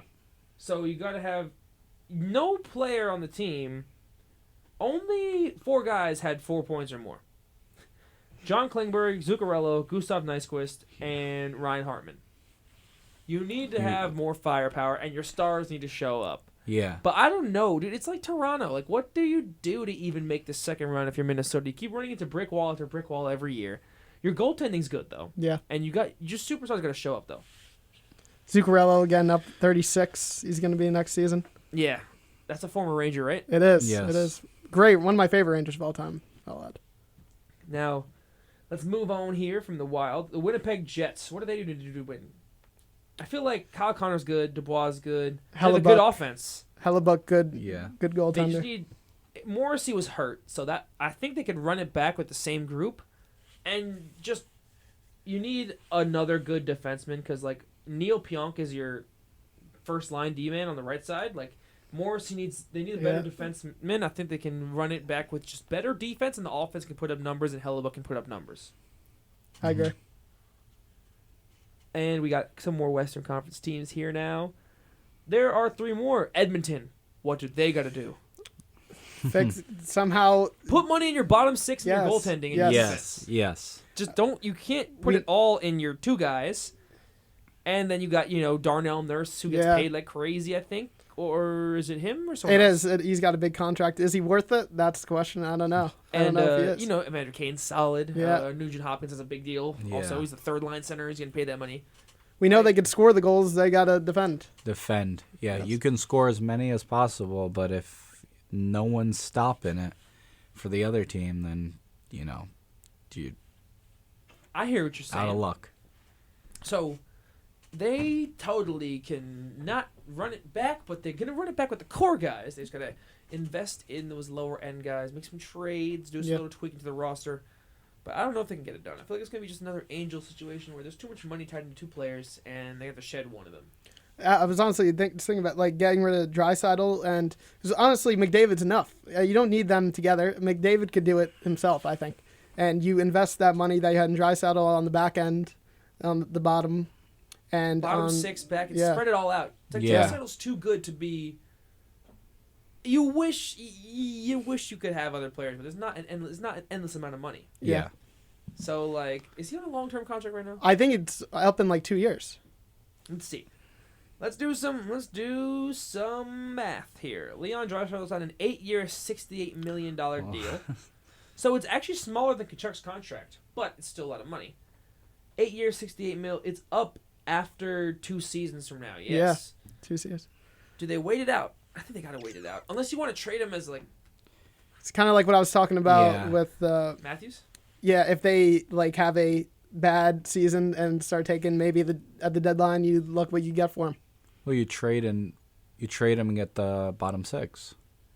Yeah, the bottom 6. I feel like that's kind of more like free agent signings. You get little guys for $3-4 million. You trade him for more top 6 Yeah. guys or top 4 D men. They could use like a Barkley Goodrow over there on Yeah. on the Oilers. All right. So now keep going out west. Let's see what we got here. The Kings.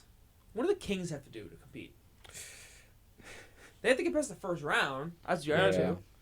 For the Kings to compete, they're still rocking off. They're finally. I think the group from 10 years ago can't win anymore. Yeah, No. They're still rocking Anze Yes. Kopitar No. up Yeah. there on the first line. Adrian Kempe is a good player. Yes. Victor Arvidsson is a good player. Fiala is a good. These are all good signings, but it's not enough. Yeah, they kind of never rebuild. They only reload. Reload, yeah. And I mess with that, honestly. I like that. Yeah. I love that. That's a good thought process. I like that. So just keep loading it in, and they can have the time. Boys, we have 6.5 minutes left on the show. We did it. We've done it up until this point. And the Seattle Kraken are the last team. Yeah, Just keep growing. yeah, Yeah. Just keep growing. That's- You are a conference you are 1 game away from the conference finals. This is your 2nd season ever. Let the players play, get better, draft, and you can make anything happen in some years. yeah, Oh, literally easily. only the 2nd year of the franchise in total, and you already did some good things. So I'd be proud if I was a Kraken fan. Only being a Kraken fan for 2 years, but yeah, very promising. So now, back to player awards to finish out these final 5 minutes here. Ted Lindsay Award is the best player voted by the players. The 3 finalists: Pasternak, McDavid, and Erik Karlsson. McDavid, obviously. McDavid. I really like Carlson's in there though. What is he? A lot of points. 100, I think. Yeah. As a defenseman is wild. So he's gonna Yeah. win. He's gonna win the Norris Trophy. But For we're sure. going to talk about that. Let's go to the Norris right now. Just because you're the best offensive defenseman Yeah. doesn't mean you're the best defenseman. So, let's see if I can find where the Norris candidates I know are. Fox is one of them. I don't know. the And third that, what about him? He one. can totally win that thing. It's Makar, Adam Fox, and Carlson. Yeah, Makar and Fox will be there almost every year. I feel like those two. Fox won it recently. Nah, Makar won last year. Yeah, and the year before that was Fox. But just because Carlson has the points, he might Yeah, be the best offensive defenseman. Is he the best defenseman? and think about his team, the Sharks, not very good. No. So what do you? I think it was AJ said Fox's award to lose. He should Yeah. be the winner. Yeah. I could see the argument for anybody, but I Makar think didn't have the most points last year yeah, as a defenseman, but he won the award. yeah, deservingly so. He won the award. I'm still gonna stick with Carlson. I think he was just an insane. I wasn't expecting that. 100 points is a lot from a D man for sure. No doubt And about it. he had some down years before that, and then this year came in and did his job. So I'd give it to him. I don't know, man. I don't like just it's offense. Like it's great. But are you the best all-around D-man? Adam Fox has my thoughts on this one because Makar was hurt, I believe, for the part of the season as well. So like that takes away from that. I'm gonna go with Adam Fox. Yeah, also a lot of common misconception. I think a lot of people think Fox is only an offensive guy. He plays great defense. Yeah. Very underrated in that category. Calder Trophy. Matty Beniers, Stuart Skinner, Owen Power. For me, it's Matty Beniers. Like the kid went crazy this Yes. year. His rookie Yeah. season. Skinner was okay, made the All-Star game, but like, he just didn't have it down the stretch. Yeah. And Owen Power's cool, but I feel Yeah. like Beniers, I heard of everywhere. Sabres were a fun little team this year. I They enjoyed watching won them. 42 games, I believe. Shout out- They tried it. Shout out Tage Thompson. He was incredible, Yeah. man. And like, I came out of nowhere, man. Really came out of nowhere. Tage Thompson, but I'm gonna go with Matty Beniers for that award and the Selke Trophy. Mitch Marner, Patrice Bergeron, and Nico Hischier. The Selke is the best defensive forward. Bergeron won last year. Mitch Marner solid, but Yes. I think this is Nico Hischier's award to lose. The devil fan in me says yes. Yeah, So I would say yes. yeah. It's not. I mean, The best defensive forward. Yeah. Alexander Barkov won this a couple years back for the Cats. I remember that one. That was a cool one to see. So now you got Bergeron, who won it last year, one of the best. Marner and Hischier, and I feel like Nico Hischier could take this one. yeah. I don't think it's gonna be Mitch Marner. I think it's down between Hischier and Bergeron. Giving it to Yeah. Bergeron again. Yeah, and I don't know how much they like doing that double award winner back to back years. So What do you think is going to be Bergeron? I think again? I'm gonna go for Hischier on this one. Oh, okay. Yeah. Now, yeah. Boys, we got 2.5 minutes left on the first 2-hour edition of Breaking the Ice this month. And let's just preview next week. AJ and Daniel are going to fight it out on air because, AJ had a take last week about Daniel's watching Game 7? Or was it Game 5 of Yeah, Kane? 5. Game 5. No, I don't think it was Game 5. I think it was Game 4. Game 4. Get the I'm pretty popcorn sure. ready. Yeah. Get the popcorn ready, everybody, because they've been beefing on the Instagram comments. It's been a lot. So we're hyping up the May 24th edition episode of Breaking the Ice. We got a minute and change here. Any last words you guys want to say about the NHL and where we're headed? Captain 6 is my last words. Yeah. We got nothing here. We got I've blanks. We got I blanks. mean, everything I already said before about the Rangers. Everything has been said at this point. Yeah, at this point. When you sit in a room for 2 hours talking about grown men throwing a piece of rubber around Yeah, their neck, you yeah. know what I mean? Like, it eventually just kind of... I'll finish. I got one line. Let the kids cook. Let the kids that cook is my your list. one line. Who do you want to be the new next head coach, huh? I'm gonna go Brunette. I'm Andrew Brunette. You want Bruno. steal him from the No. Devils.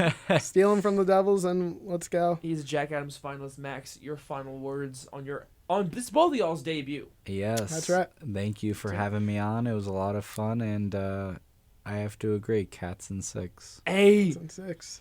who do you want to see win the cup, though? I have an obvious answer because my team is still in the cup running. I'll say anyone but the Canes. Really? Okay. Anyone but the Canes? Canes. Vegas. Vegas. I don't even know. Actually, I want to see them finally win it. Stars or Cats. Cats. I don't know if I can handle I'll Vegas change- winning a Stanley yeah. Cup, dude. I forgot No. about Vegas. Do not want to see them win it. All right, everybody. You've listened to Breaking the Ice here on 90.3 WMSC Upper Montclair. I'm Connor Cupin alongside Matt Vitale and Max D'Alfonso. We'll be back next week. Daniel Lamoille versus AJ Chasen. Gonna fight it out for who's right and who's wrong. First 2-hour edition and first summer episode of Breaking the Ice is now officially over. You've been listening to Breaking the Ice on 90.3 WMSC Upper Montclair.